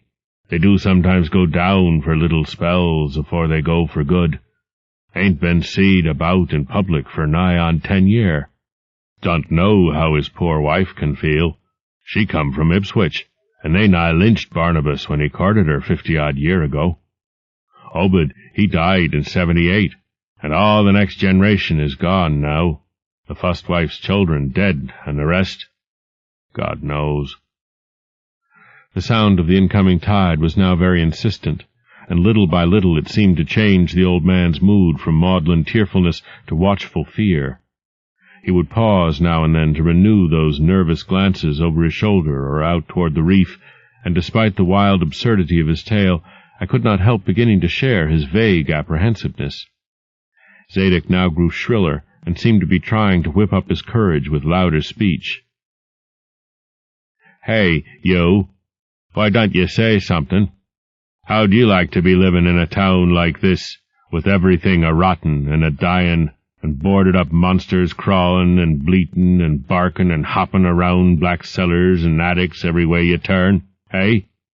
How'd you like to hear the howling night arter night from the churches and order a Dagon Hall, and know what's doing part of the howling? How'd you like to hear what comes from that awful reef every May Eve and Hollow Mass, hey? Think the old man's crazy, eh? Well, sir, let me tell you, that ain't the wust." Zadok was really screaming now, and the mad frenzy of his voice disturbed me more than I care to own. "Curse ye, don't set there a-staring at me with them eyes. I tell Obed Marsh he's in hell, and has got to stay there. In hell, I says. Can't get me. I hain't done nothing, nor told nobody nothing." "Oh, you, young feller? Well, even if I hain't told nobody nothing yet, I'm a-goin' to now. You just set still and listen to me, boy. This is what I ain't never told nobody. I says I didn't do no pryin' arter that night, but I found things out just the same. You want to know what the real horror is, hey? Well, it's this. It ain't what them fish devils has done, but what they're a-goin' to do. They're a-bringin' things up out o' where they come from into the town, been doin' it for years and slackening up lately. Them houses north of the river betwixt Water and Main Streets is full of 'em. Them devils and what they brung. And when they get ready, I say, when they get ready. Ever hear tell of a Shoggoth? Hey, d'you hear me? I tell you, I know what them things be. I seen 'em one night when... Yeah! The hideous suddenness and inhuman frightfulness of the old man's shriek almost made me faint. His eyes, looking past me toward the malodorous sea, were positively starting from his head, while his face was a mask of fear worthy of Greek tragedy. His bony claw dug monstrously into my shoulder, and he made no motion as I turned my head to look at whatever he had glimpsed. There was nothing that I could see, only the incoming tide, with perhaps one set of ripples more local than the long-flung line of breakers. But now Zadok was shaking me, and I turned back to watch the melting of that fear-frozen face into a chaos of twitching eyelids and mumbling gums. Presently his voice came back, albeit as a trembling whisper. "Get out o' here! Get out o' here! They seen us! Get out for your life! Don't wait for nothing! They know now! Run for it! Quick! Out o' this town!" Another heavy wave dashed against the loosening masonry of the bygone wharf and changed the mad ancient's whisper to another inhuman and blood-curdling scream. "Yah! Yah!" Before I could recover my scattered wits, he had relaxed his clutch on my shoulder and dashed wildly inland toward the street, reeling northward around the ruined warehouse wall. I glanced back at the sea, but there was nothing there. And when I reached Water Street and looked along it toward the north, there was no remaining trace of Zadok Allen. 4. I can hardly describe the mood in which I was left by this harrowing episode, an episode at once mad and pitiful, grotesque and terrifying. The grocery boy had prepared me for it, yet the reality left me none the less bewildered and disturbed.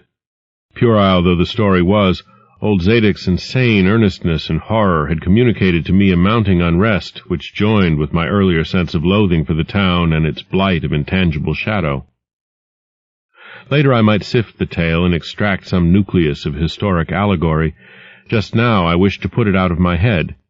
The hour had grown perilously late. My watch said 7:15, and the Arkham bus left Town Square at 8, so I tried to give my thoughts as neutral and practical a cast as possible, meanwhile walking rapidly through the deserted streets of gaping roofs and leaning houses toward the hotel where I had checked my valise and would find my bus. Though the golden light of late afternoon gave the ancient roofs and decrepit chimneys an air of mystic loveliness and peace, I could not help glancing over my shoulder now and then. I would surely be very glad to get out of malodorous and fear-shadowed Innsmouth, and wished there were some other vehicle than the bus driven by that sinister-looking fellow sergeant. Yet I did not hurry too precipitately, for there were architectural details worth viewing at every silent corner, and I could easily, I calculated, cover the necessary distance in a half-hour. Studying the grocery youth's map and seeking a route I had not traversed before, I chose Marsh Street instead of State for my approach to Town Square.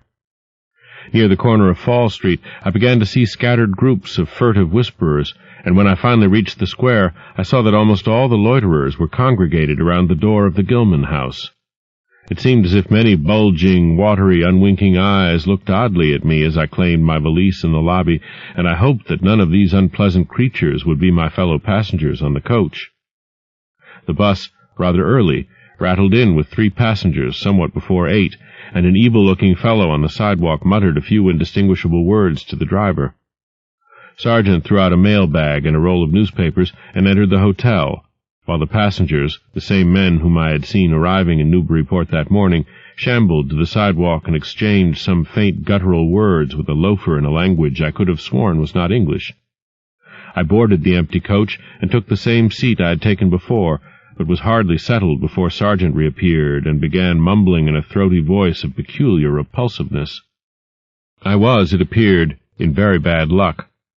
There had been something wrong with the engine, despite the excellent time made from Newburyport, and the bus could not complete the journey to Arkham. No, it could not possibly be repaired that night, nor was there any other way of getting transportation out of Innsmouth, either to Arkham or elsewhere. Sergeant was sorry, but I would have to stop over at the Gilman. Probably the clerk would make the price easy for me, but there was nothing else to do. Almost dazed by this sudden obstacle, and violently dreading the fall of night in this decaying and half-unlighted town, I left the bus and re-entered the hotel lobby, where the sullen, queer-looking night clerk told me I could have room 428 on next the top floor, large, but without running water, for $1. Despite what I had heard of this hotel in Newburyport, I signed the register, paid my $1, let the clerk take my valise, and followed that sour, solitary attendant up 3 creaking flights of stairs, past dusty corridors which seemed wholly devoid of life. My room, a dismal rear one with 2 windows and bare, cheap furnishings, overlooked a dingy courtyard otherwise hemmed in by low, deserted brick blocks, and commanded a view of decrepit westward-stretching roofs with a marshy countryside beyond. At the end of the corridor was a bathroom, a discouraging relic with ancient marble bowl, tin tub, faint electric light, and musty wooden paneling around all the plumbing fixtures. It being still daylight, I descended to the square and looked around for a dinner of some sort, noticing as I did so the strange glances I received from the unwholesome loafers. Since the grocery was closed, I was forced to patronize the restaurant I had shunned before. A stooped, narrow-headed man with staring, unwinking eyes and a flat-nosed wench with unbelievably thick, clumsy hands being in attendance.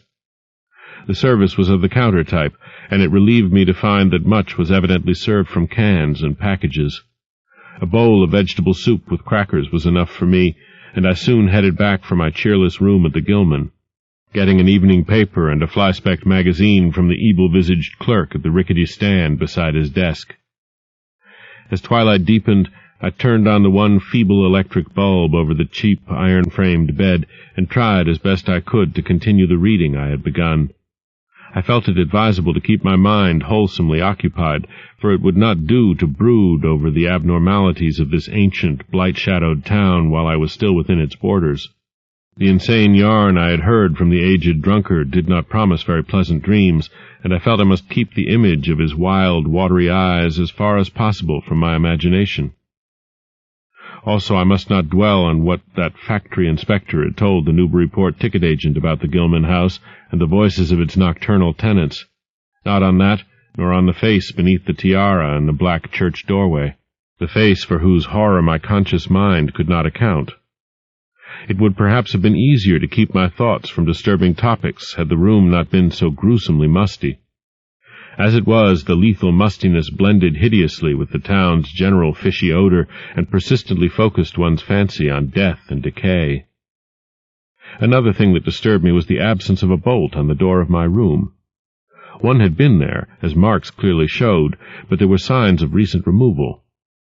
No doubt it had become out of order, like so many other things in this decrepit edifice. In my nervousness, I looked around and discovered a bolt on the clothes press, which seemed to be of the same size, judging from the marks, as the one formerly on the door. To gain a partial relief from the general tension, I busied myself by transferring this hardware to the vacant place with the aid of a handy 3-in-1 device, including a screwdriver which I kept on my keyring. The bolt fitted perfectly, and I was somewhat relieved when I knew that I could shoot it firmly upon retiring. Not that I had any real apprehension of its need, but that any symbol of security was welcome in an environment of this kind. There were adequate bolts on the 2 lateral doors to connecting rooms, and these I proceeded to fasten. I did not undress, but decided to read till I was sleepy, and then lie down with only my coat, collar, and shoes off. Taking a pocket flashlight from my valise, I placed it in my trousers so that I could read my watch if I woke up later in the dark. Drowsiness, however, did not come, and when I stopped to analyze my thoughts, I found to my disquiet that I was really unconsciously listening for something which I dreaded but could not name. That inspector's story must have worked on my imagination more deeply than I had suspected. Again I tried to read, but found that I made no progress. After a time I seemed to hear the stairs and corridors creak at intervals, as if with footsteps, and wondered if the other rooms were beginning to fill up. There were no voices, however, and it struck me that there was something subtly furtive about the creaking. I did not like it, and debated whether I had better try to sleep at all. This town had some queer people, and there had undoubtedly been several disappearances. Was this one of those inns where travelers were slain for their money? Surely I had no look of excessive prosperity. Or were the townsfolk really so resentful about curious visitors? Had my obvious sightseeing with its frequent map consultations aroused unfavorable notice? It occurred to me that I must be in a highly nervous state to let a few random creakings set me off speculating in this fashion, but I regretted none the less that I was unarmed. At length, feeling a fatigue which had nothing of drowsiness in it, I bolted the newly outfitted hall door, turned off the light, and threw myself down on the hard, uneven bed, coat, collar, shoes, and all.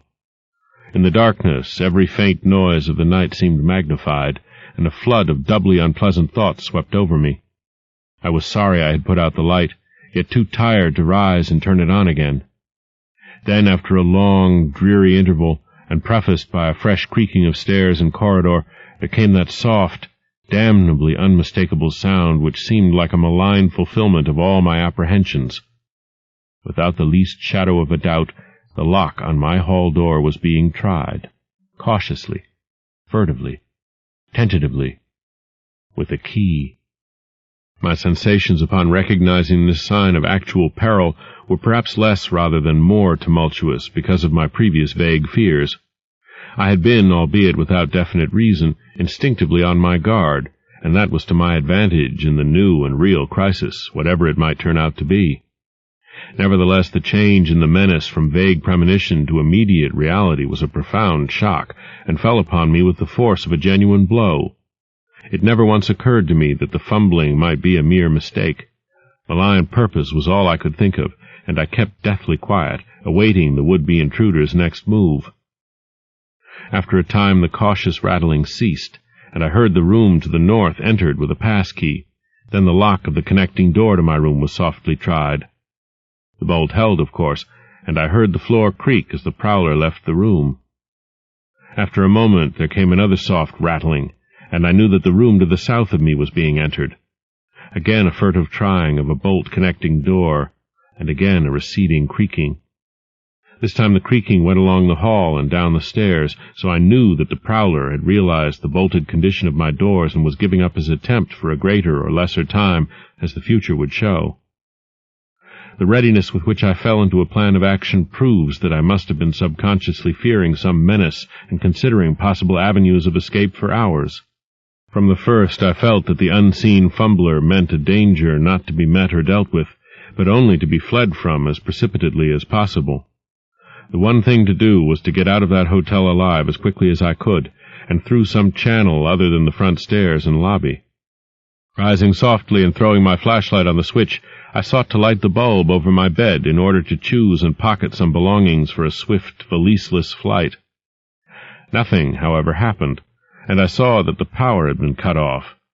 Clearly some cryptic evil movement was afoot on a large scale, just what I could not say.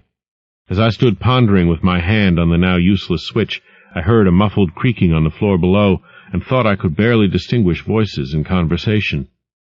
A moment later I felt less sure that the deeper sounds were voices, since the apparent hoarse barkings and loose-syllabled croakings bore so little resemblance to recognized human speech. Then I thought with renewed force of what the factory inspector had heard in the night in this moldering and pestilential building. Having filled my pockets with the flashlight's aid, I put on my hat and tiptoed to the windows to consider chances of descent. Despite the state's safety regulations, there was no fire escape on this side of the hotel, and I saw that my windows commanded only a sheer 3-story drop to the cobbled courtyard.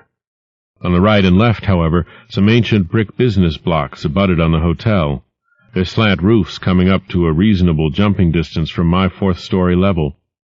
To reach either of these lines of buildings, I would have to be in a room 2 doors from my own, in one case on the north and in the other case on the south, and my mind instantly set to work calculating what chances I had of making the transfer.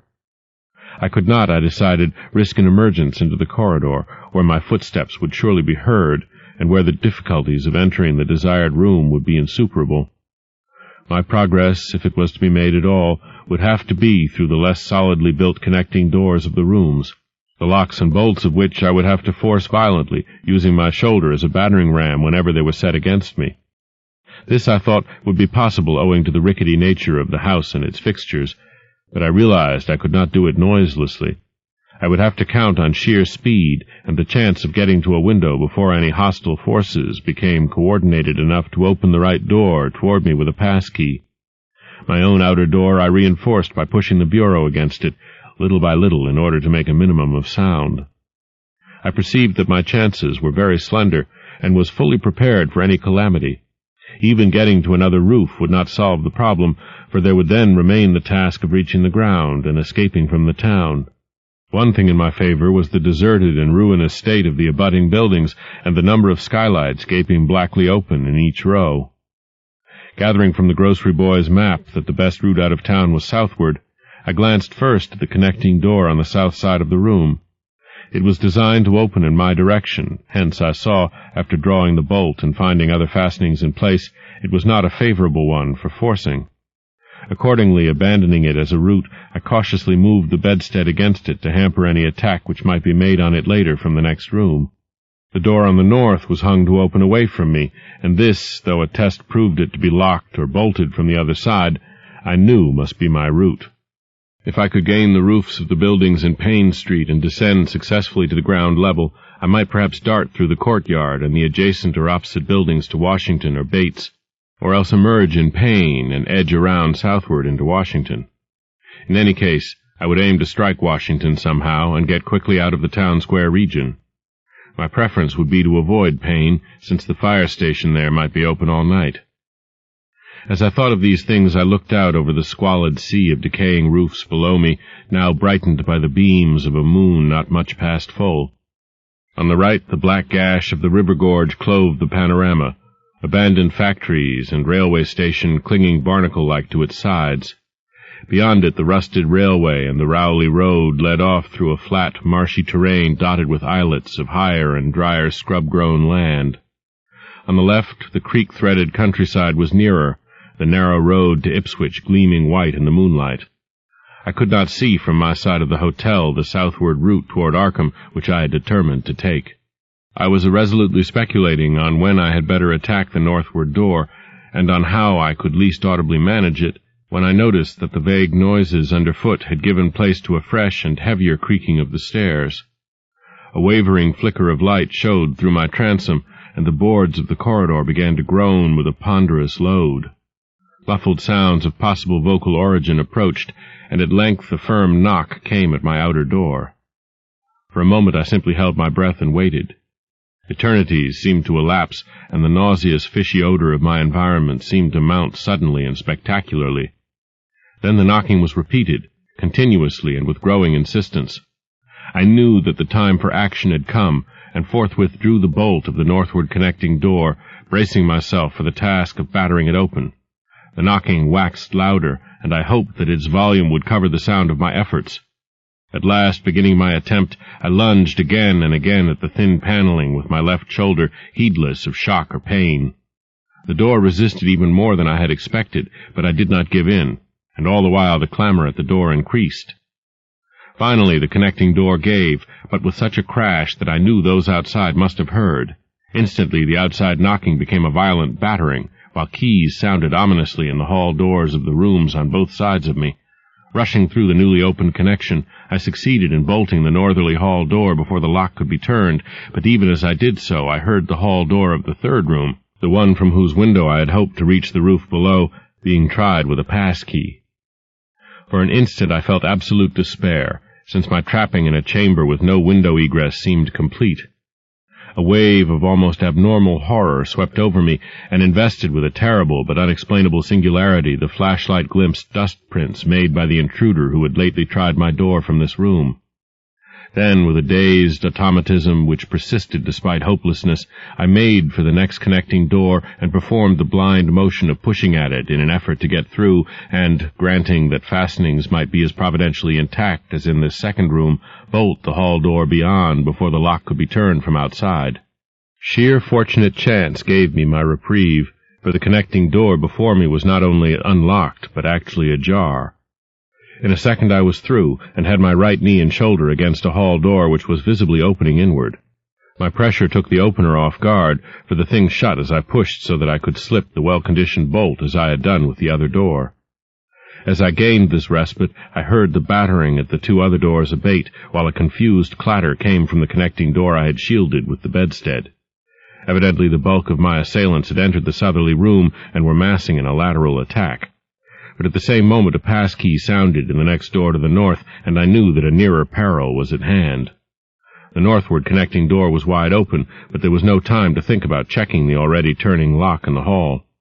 All I could do was to shut and bolt the open connecting door, as well as its mate on the opposite side, pushing a bedstead against the one and a bureau against the other, and moving a washstand in front of the hall door.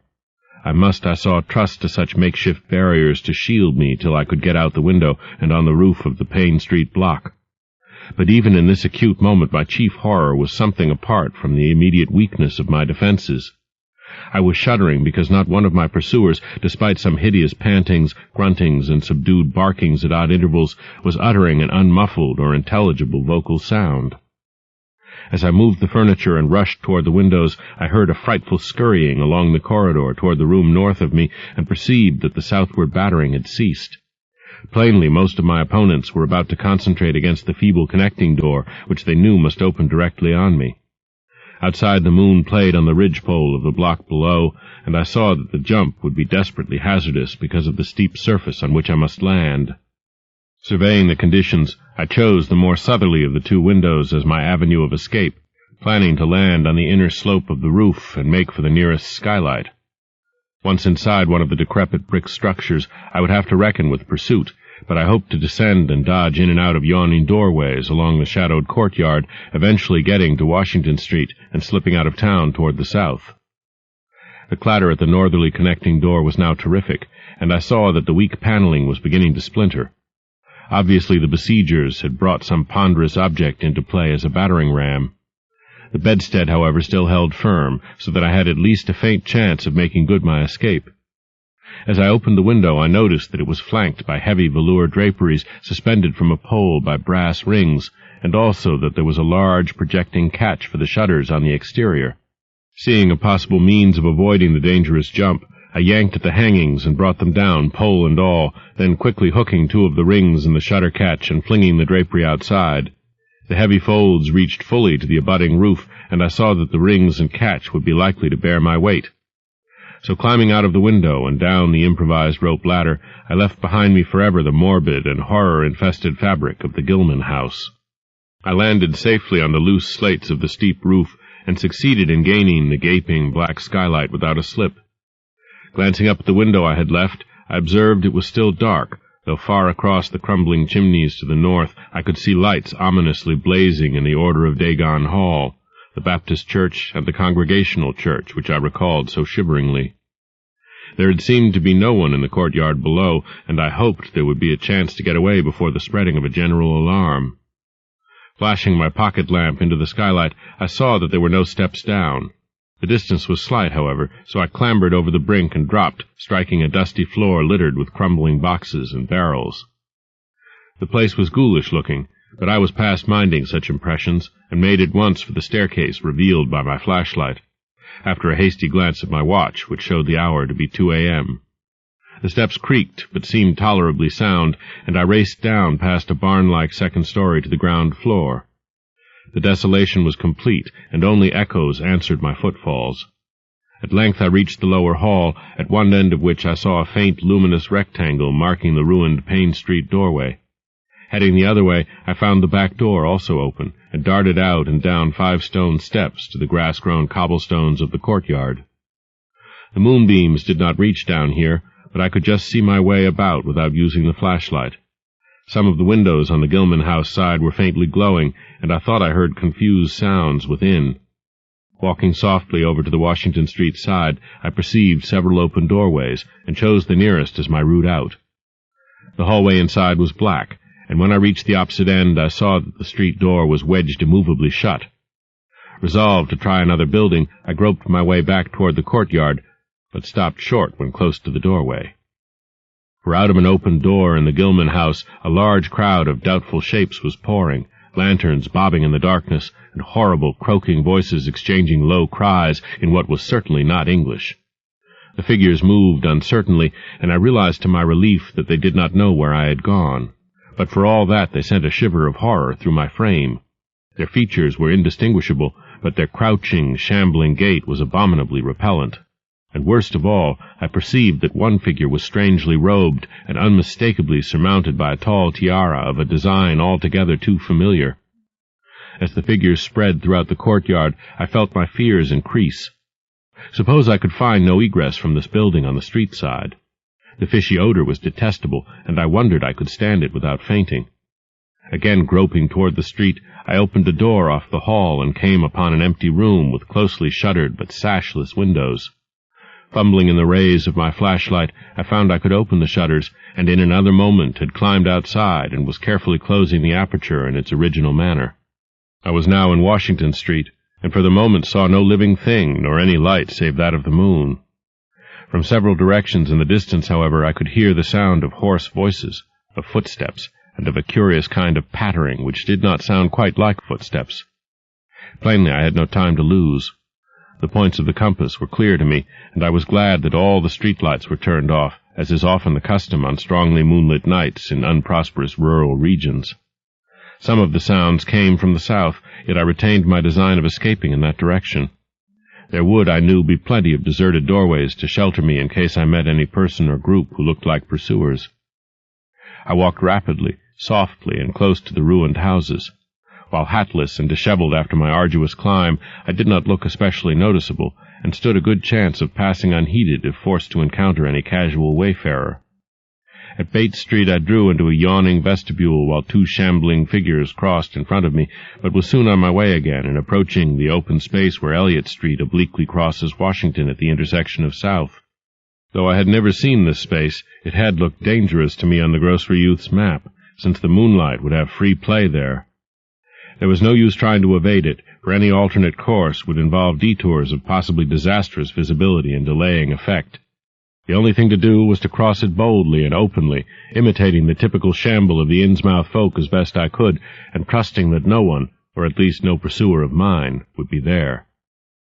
Just how fully the pursuit was organized, and indeed just what its purpose might be, I could form no idea. There seemed to be unusual activity in the town, but I judged that the news of my escape from the Gilman had not yet spread.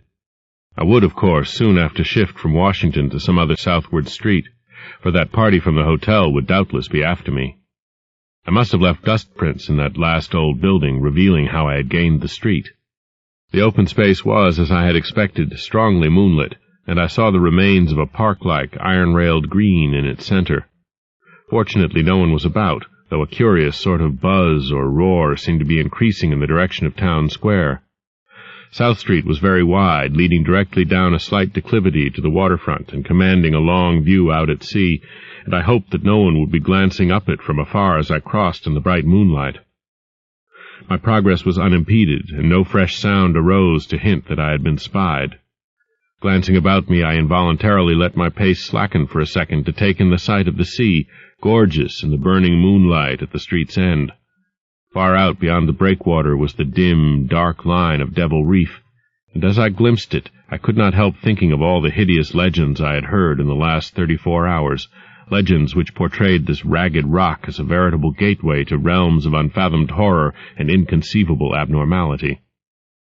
Then, without warning, I saw the intermittent flashes of light on the distant reef. They were definite and unmistakable, and awaked in my mind a blind horror beyond all rational proportion. My muscles tightened for panic flight, held in only by a certain unconscious caution and half-hypnotic fascination. And to make matters worse, there now flashed forth from the lofty cupola of the Gilman house, which loomed up to the northeast behind me, a series of analogous though differently spaced gleams, which could be nothing less than an answering signal. Controlling my muscles and realizing afresh how plainly visible I was, I resumed my brisker and feignedly shambling pace, though keeping my eyes on that hellish and ominous reef as long as the opening of South Street gave me a seaward view. What the whole proceeding meant I could not imagine, unless it involved some strange rite connected with Devil Reef, or unless some party had landed from a ship on that sinister rock. I now bent to the left around the ruinous green, still gazing toward the ocean as it blazed in the spectral summer moonlight, and watched the cryptical flashing of those nameless, unexplainable beacons. It was then that the most horrible impression of all was borne in upon me, the impression which destroyed my last vestige of self-control and set me running frantically southward past the yawning black doorways and fishily staring windows of that deserted nightmare street. For at a closer glance I saw that the moonlit waters between the reef and the shore were far from empty. They were alive with a teeming horde of shapes swimming inward toward the town, and even at my vast distance and in my single moment of perception I could tell that the bobbing heads and flailing arms were alien and aberrant in a way scarcely to be expressed or consciously formulated. End of Side 9. To continue, turn the cassette over. Side 10. Tales of H.P. Lovecraft by H.P. Lovecraft. Continuing with The Shadow over Innsmouth on page 263. My frantic running ceased before I had covered a block, for at my left I began to hear something like the hue and cry of organized pursuit. There were footsteps and guttural sounds, and a rattling motor wheezed south along Federal Street. In a second all my plans were utterly changed, for if the southward highway were blocked ahead of me, I must clearly find another egress from Innsmouth. I paused and drew into a gaping doorway, reflecting how lucky I was to have left the moonlit open space before these pursuers came down the parallel street. A second reflection was less comforting. Since the pursuit was down another street, it was plain that the party was not following me directly. It had not seen me, but was simply obeying a general plan of cutting off my escape. This, however, implied that all roads leading out of Innsmouth were similarly patrolled, for the denizens could not have known what route I intended to take. If this were so, I would have to make my retreat across country away from any road. But how could I do that in view of the marshy and creek-riddled nature of all the surrounding region? For a moment my brain reeled, both from sheer hopelessness and from a rapid increase in the omnipresent fishy odor. Then I thought of the abandoned railway to Rowley, whose solid line of ballasted, weed-grown earth still stretched off to the northwest from the crumbling station on the edge of the river gorge.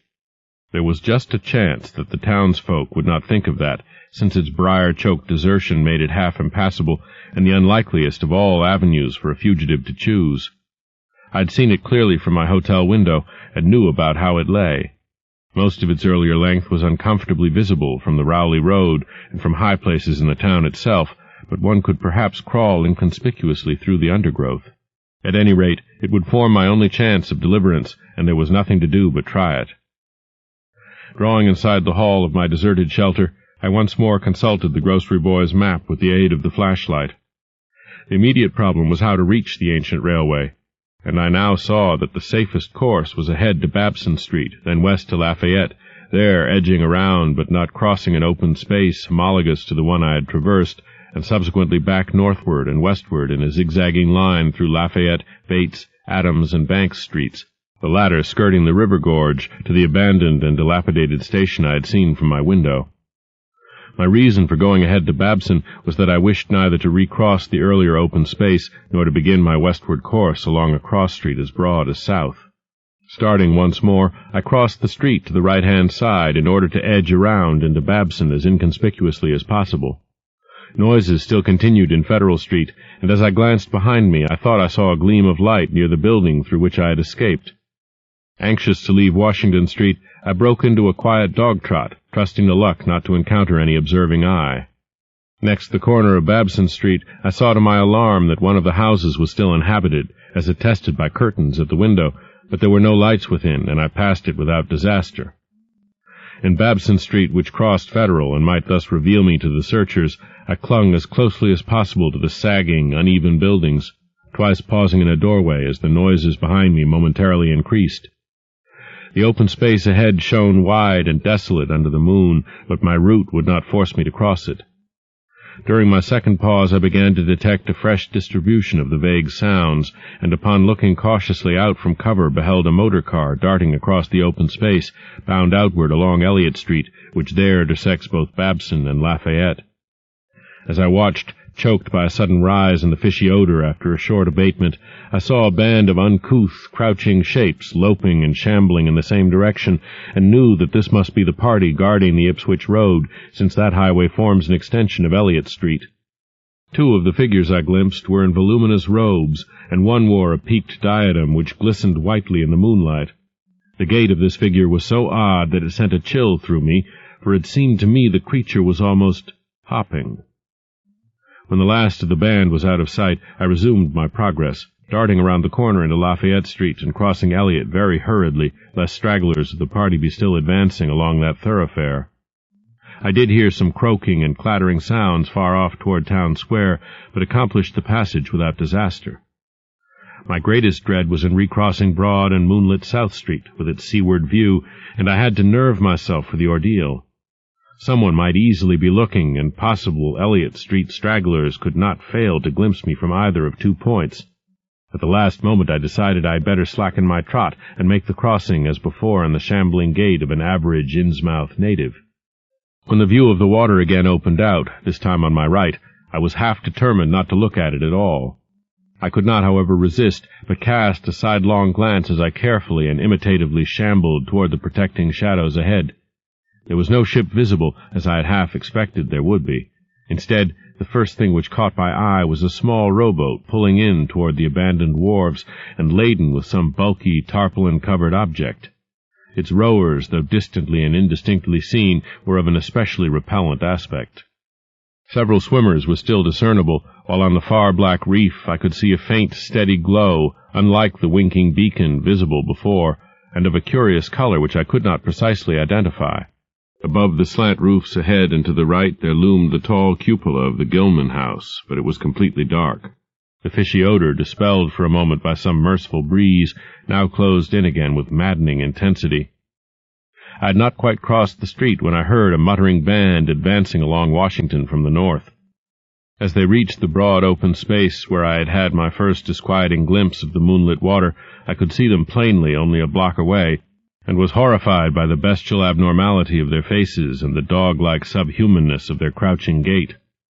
One man moved in a positively simian way, with long arms frequently touching the ground, while another figure, robed and tiaraed, seemed to progress in an almost hopping fashion.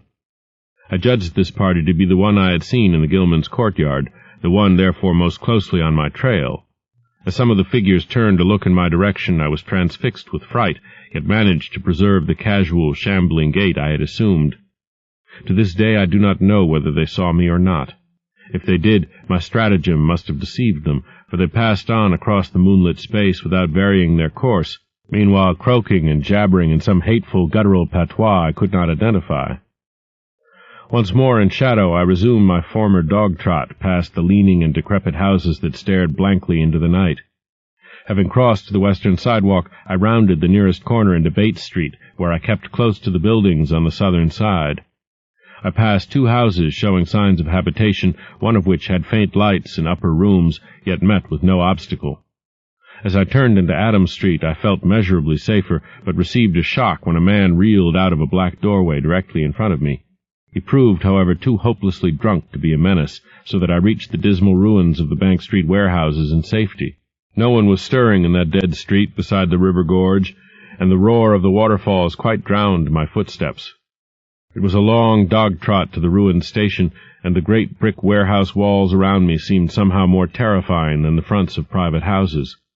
At last I saw the ancient arcaded station, or what was left of it, and made directly for the tracks that started from its farther end.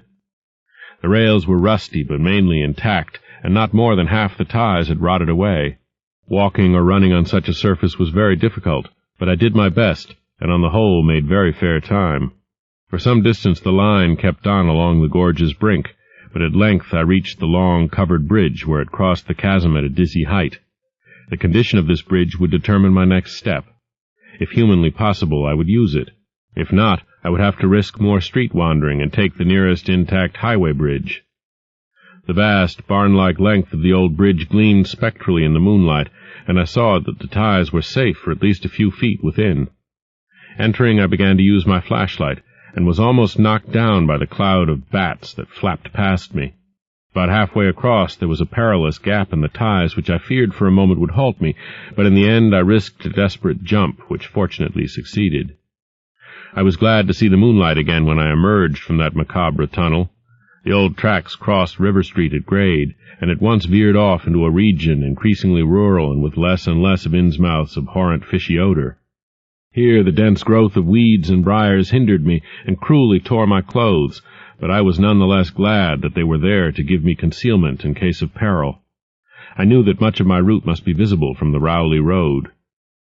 The marshy region began very shortly, with the single track on a low, grassy embankment where the weedy growth was somewhat thinner. Then came a sort of island of higher ground where the line passed through a shallow open cut choked with bushes and brambles. I was very glad of this partial shelter, since at this point the Rowley Road was uncomfortably near according to my window view. At the end of the cut it would cross the track and swerve off to a safer distance, but meanwhile I must be exceedingly careful. I was by this time thankfully certain that the railway itself was not patrolled. Just before entering the cut I glanced behind me, but saw no pursuer. The ancient spires and roofs of decaying Innsmouth gleamed lovely and ethereal in the magic yellow moonlight, and I thought of how they must have looked in the old days before the shadow fell. Then, as my gaze circled inland from the town, something less tranquil arrested my notice and held me immobile for a second.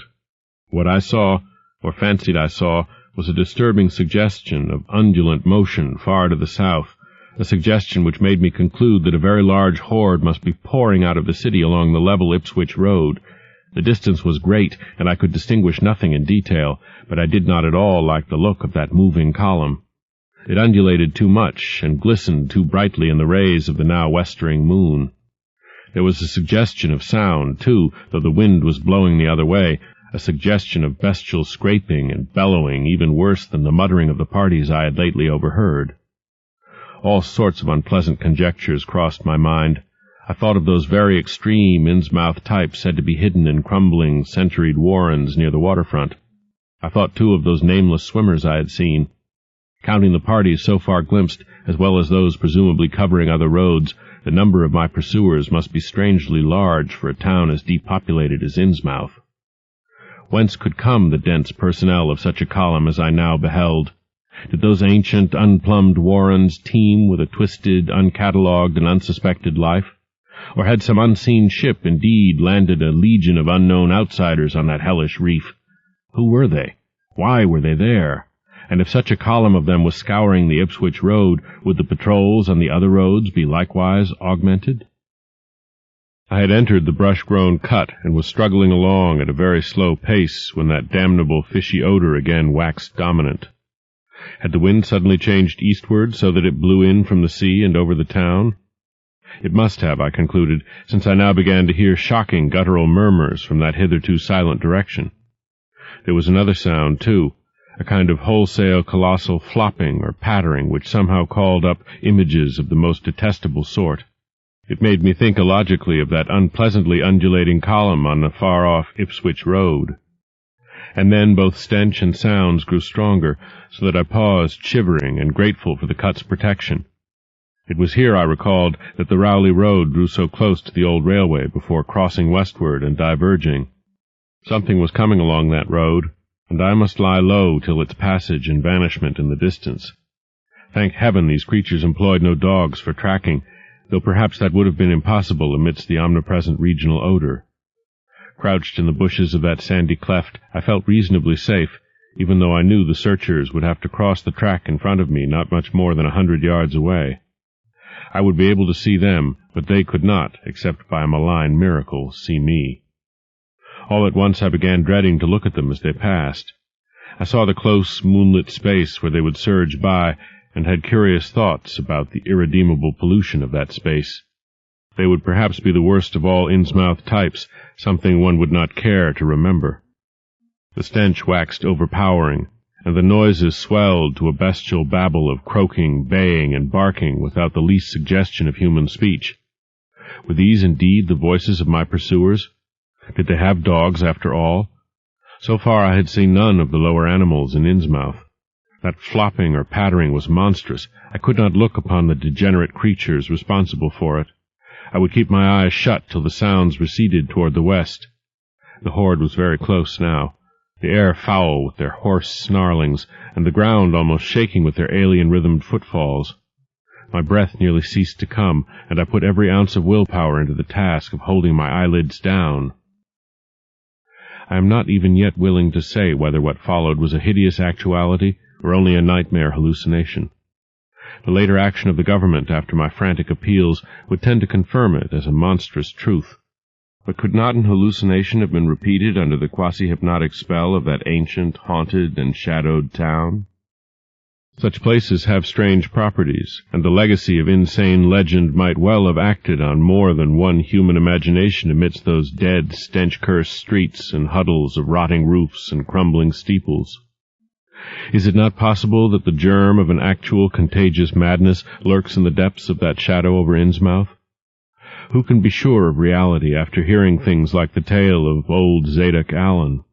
The government men never found poor Zadok, and have no conjectures to make as to what became of him. Where does madness leave off and reality begin? Is it possible that even my latest fear is sheer delusion? But I must try to tell what I thought I saw that night under the mocking yellow moon, saw surging and hopping down the Rowley Road in plain sight in front of me as I crouched among the wild brambles of that desolate railway cut. Of course my resolution to keep my eyes shut had failed. It was foredoomed to failure, for who could crouch blindly while a legion of croaking, baying entities of unknown source flopped noisomely past, scarcely more than 100 yards away? I thought I was prepared for the worst, and I really ought to have been prepared considering what I had seen before. My other pursuers had been accursedly abnormal, so should I not have been ready to face a strengthening of that abnormal element, to look upon forms in which there was no mixture of the normal at all? I did not open my eyes until the raucous clamor came loudly from a point obviously straight ahead. Then I knew that a long section of them must be plainly in sight where the sides of the cut flattened out and the road crossed the track, and I could no longer keep myself from sampling whatever horror that leering yellow moon might have to show. It was the end, but whatever remains to me of life on the surface of this earth, of every vestige of mental peace and confidence in the integrity of nature and of the human mind. Nothing that I could have imagined, nothing even that I could have gathered, had I credited old Zadok's crazy tale in the most literal way, would be in any way comparable to the demoniac, blasphemous reality that I saw, or believe I saw. I have tried to hint what it was in order to postpone the horror of writing it down baldly. Can it be possible that this planet has actually spawned such things? That human eyes have truly seen as objective flesh what man has hitherto known only in febrile fantasy and tenuous legend? And yet I saw them in a limitless stream, flopping, hopping, croaking, bleating, surging inhumanely through the spectral moonlight in a grotesque, malignant saraband of fantastic nightmare. And some of them had tall tiaras of that nameless whitish-gold metal, and some were strangely robed, and one who led the way was clad in a ghoulishly humped black coat and striped trousers, and had a man's felt hat perched on the shapeless thing that answered for a head. I think their predominant color was a grayish-green, though they had white bellies. They were mostly shiny and slippery, but the ridges of their backs were scaly. Their forms vaguely suggested the anthropoid, while their heads were the heads of fish with prodigious bulging eyes that never closed. At the sides of their necks were palpitating gills, and their long paws were webbed. They hopped irregularly, sometimes on 2 legs and sometimes on 4. I was somehow glad that they had no more than 4 limbs. Their croaking, baying voices, clearly used for articulate speech, held all the dark shades of expression which their staring faces lacked. But for all of their monstrousness, they were not unfamiliar to me. I knew too well what they must be, for was not the memory of that evil tiara at Newburyport still fresh? They were the blasphemous fish-frogs of the nameless design, living and horrible, and as I saw them I knew also of what that humped tiara'd priest in the black church basement had so fearsomely reminded me.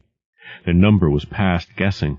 It seemed to me that there were limitless swarms of them, and certainly my momentary glimpse could have shown only the least fraction. In another instant everything was blotted out by a merciful fit of fainting, the first I had ever had.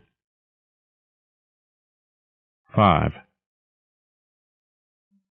It was a gentle daylight rain that awaked me from my stupor in the brush-grown railway cut, and when I staggered out to the roadway ahead, I saw no trace of any prints in the fresh mud. The fishy odor, too, was gone. Innsmouth's ruined roofs and toppling steeples loomed up greyly toward the southeast, but not a living creature did I spy in all the desolate salt marshes around.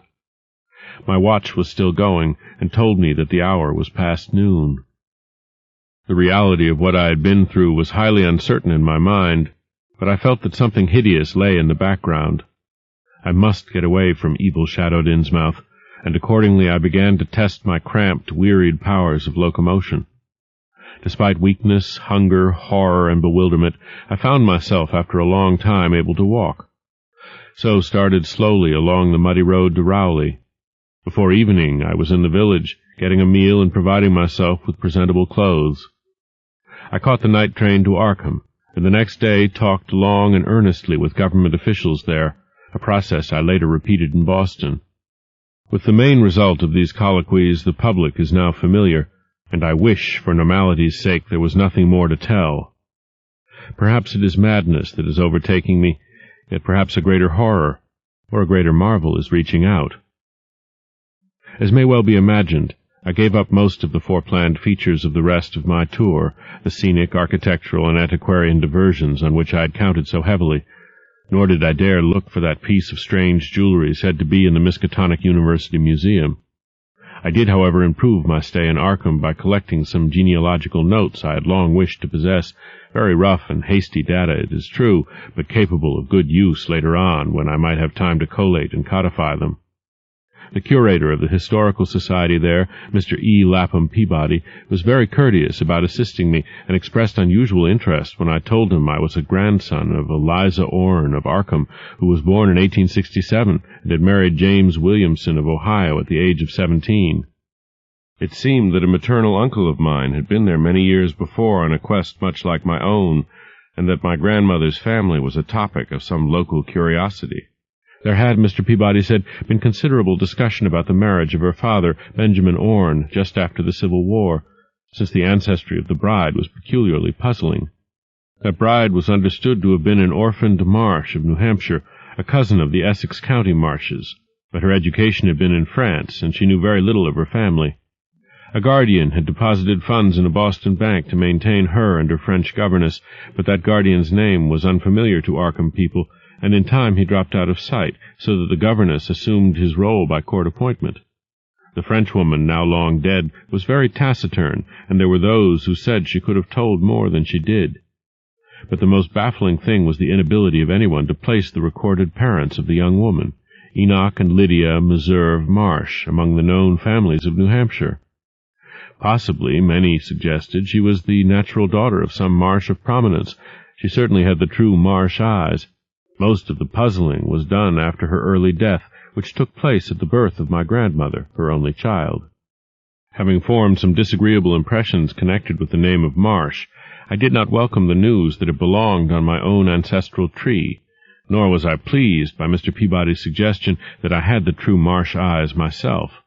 However, I was grateful for data which I knew would prove valuable, and took copious notes and lists of book references regarding the well-documented Orne family. I went directly home to Toledo from Boston, and later spent a month at Maumee recuperating from my ordeal. In September I entered Oberlin for my final year, and from then till the next June was busy with studies and other wholesome activities, reminded of the bygone terror only by occasional official visits from government men in connection with the campaign which my pleas and evidence had started. Around the middle of July, just a year after the Innsmouth experience, I spent a week with my late mother's family in Cleveland, checking some of my new genealogical data with the various notes, traditions, and bits of heirloom material in existence there, and seeing what kind of connected chart I could construct. I did not exactly relish the task, for the atmosphere of the late Williamson home had always depressed me. There was a strain of morbidity there, and my mother had never encouraged my visiting her parents as a child, although she always welcomed her father when he came to Toledo. My Arkham-born grandmother had seemed strange and terrifying to me, and I do not think I grieved when she disappeared. I was 8 years old then, and it was said that she had wandered off in grief after the suicide of my Uncle Douglas, her eldest son. He had shot himself after a trip to New England, the same trip, no doubt, which had caused him to be recalled at the Arkham Historical Society. This uncle had resembled her, and I had never liked him either. Something about the staring, unwinking expression of both of them had given me a vague, unaccountable uneasiness. My mother and Uncle Walter had not looked like that. They were like their father, though poor little cousin Lawrence, Walter's son, had been an almost perfect duplicate of his grandmother before his condition took him to the permanent seclusion of a sanitarium at Canton. I had not seen him in 4 years, but my uncle once implied that his state, both mental and physical, was very bad. This worry had probably been a major cause of his mother's death 2 years before. My grandfather and his widowed son Walter now comprised the Cleveland household, but the memory of older times hung thickly over it. I still disliked the place, and tried to get my researches done as quickly as possible. Williamson records and traditions were supplied in abundance by my grandfather, though for Orne material I had to depend on my Uncle Walter, who put at my disposal the contents of all his files, including notes, letters, cuttings, heirlooms, photographs, and miniatures. It was in going over the letters and pictures on the Orne side that I began to acquire a sort of terror of my own ancestry. As I have said, my grandmother and Uncle Douglas had always disturbed me. Now, years after their passing, I gazed at their pictured faces with a measurably heightened feeling of repulsion and alienation. I could not at first understand the change, but gradually a horrible sort of comparison began to obtrude itself on my unconscious mind, despite the steady refusal of my consciousness to admit even the least suspicion of it.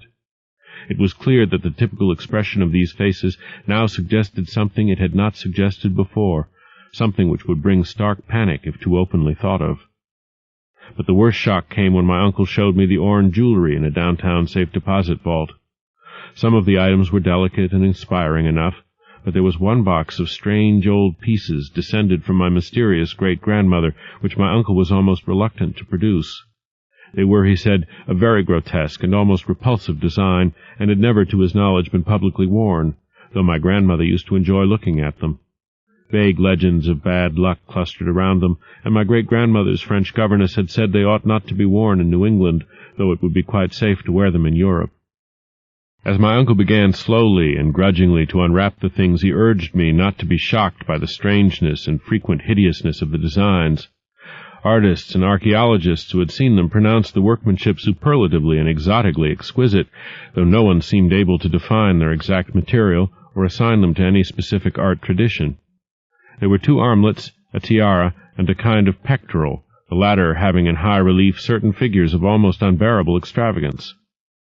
During this description I had kept a tight rein on my emotions, but my face must have betrayed my mounting fears. My uncle looked concerned, and paused in his unwrapping to study my countenance.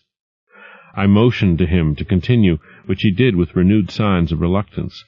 He seemed to expect some demonstration when the first piece, the tiara, became visible, but I doubt if he expected quite what actually happened. I did not expect it either, for I thought I was thoroughly forewarned regarding what the jewelry would turn out to be. What I did was to faint silently away, just as I had done in that briar-choked railway cut a year before. From that day on, my life has been a nightmare of brooding and apprehension, nor do I know how much is hideous truth and how much madness. My great-grandmother had been a Marsh of unknown source whose husband lived in Arkham, and did not Zadok say that the daughter of Obed Marsh by a monstrous mother was married to an Arkham man through a trick? What was it the ancient toper had muttered about the likeness of my eyes to Captain Obed's? In Arkham, too, the curator had told me I had the true Marsh eyes. Was Obed Marsh my own great-great-grandfather? Who, or what, then, was my great-great-grandmother? But perhaps this was all madness. Those whitish gold ornaments might easily have been bought from some Innsmouth sailor by the father of my great-grandmother, whoever he was. And that look in the staring-eyed faces of my grandmother and self-slain uncle might be sheer fancy on my part, sheer fancy bolstered up by the Innsmouth shadow which had so darkly colored my imagination. But why had my uncle killed himself after an ancestral quest in New England? For more than 2 years I fought off these reflections with partial success. My father secured me a place in an insurance office, and I buried myself in routine as deeply as possible. In the winter of 1930-31, however, the dreams began. They were very sparse and insidious at first, but increased in frequency and vividness as the weeks went by. Great watery spaces opened out before me, and I seemed to wander through titanic sunken porticos and labyrinths of weedy cyclopean walls, with grotesque fishes as my companions. Then the other shapes began to appear, filling me with nameless horror the moment I awoke. But during the dreams they did not horrify me at all. I was one with them, wearing their unhuman trappings, treading their aqueous ways, and praying monstrously at their evil sea-bottom temples. There was much more than I could remember. But even what I did remember each morning would be enough to stamp me as a madman or a genius if ever I dared write it down. Some frightful influence, I felt, was seeking gradually to drag me out of the sane world of wholesome life into unnameable abysses of blackness and alienage, and the process told heavily on me. My health and appearance grew steadily worse, till finally I was forced to give up my position and adopt the static, secluded life of an invalid. Some odd, nervous affliction had me in its grip, and I found myself at times almost unable to shut my eyes. It was then that I began to study the mirror with mounting alarm. The slow ravages of disease are not pleasant to watch, but in my case there was something subtler and more puzzling in the background. My father seemed to notice it too, for he began looking at me curiously and almost affrightedly. What was taking place in me? Could it be that I was coming to resemble my grandmother and Uncle Douglas? One night I had a frightful dream in which I met my grandmother under the sea. She lived in a phosphorescent palace of many terraces with gardens of strange, leprous corals and grotesque brachiate efflorescences, and welcomed me with a warmth that may have been sardonic. She had changed, as those who take to the water change, and told me she had never died. Instead, she had gone to a spot her dead son had learned about, and had leaped to a realm whose wonders, destined for him as well, he had spurned with a smoking pistol. This was to be my realm, too. I could not escape it. I would never die, but would live with those who had lived since before man ever walked the earth. I met also that which had been her grandmother. For 80,000 years the Thalia Yi had lived in Ya-Nethli, and thither she had gone back after Obed Marsh was dead. Ya-Nethli was not destroyed when the upper earthmen shot death into the sea. It was hurt but not destroyed. The deep ones could never be destroyed, even though the Paleogean magic of the forgotten old ones might sometimes check them. For the present they would rest. But some day, if they remembered, they would rise again for the tribute great Thulu craved. It would be a city greater than Innsmouth next time. They had planned to spread, and had brought up that which would help them. But now they must wait once more. For bringing the upper earthmen's death, I must do a penance, but that would not be heavy. This was the dream in which I saw a Shoggoth for the first time, and the sight set me awake in a frenzy of screaming. That morning the mirror definitely told me I had acquired the Innsmouth look. So far I have not shot myself, as my Uncle Douglas did. I bought an automatic and almost took the step, but certain dreams deterred me. The tense extremes of horror are lessening, and I feel queerly drawn toward the unknown sea deeps instead of fearing them.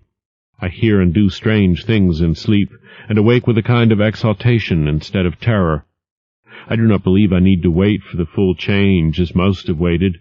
If I did, my father would probably shut me up in a sanitarium, as my poor little cousin is shut up. Stupendous and unheard-of splendors await me below, and I shall seek them soon. Ya Rilye Thuluftagen, Ya, Ya. No, I shall not shoot myself. I cannot be made to shoot myself. I shall plan my cousin's escape from that Canton madhouse, and together we shall go to marble-shadowed Innsmouth. We shall swim out to that brooding reef in the sea, and dive down through black abysses to Cyclopean and many-columned Ya-Nethli, and in that lair of the deep ones we shall dwell amidst wonder and glory forever.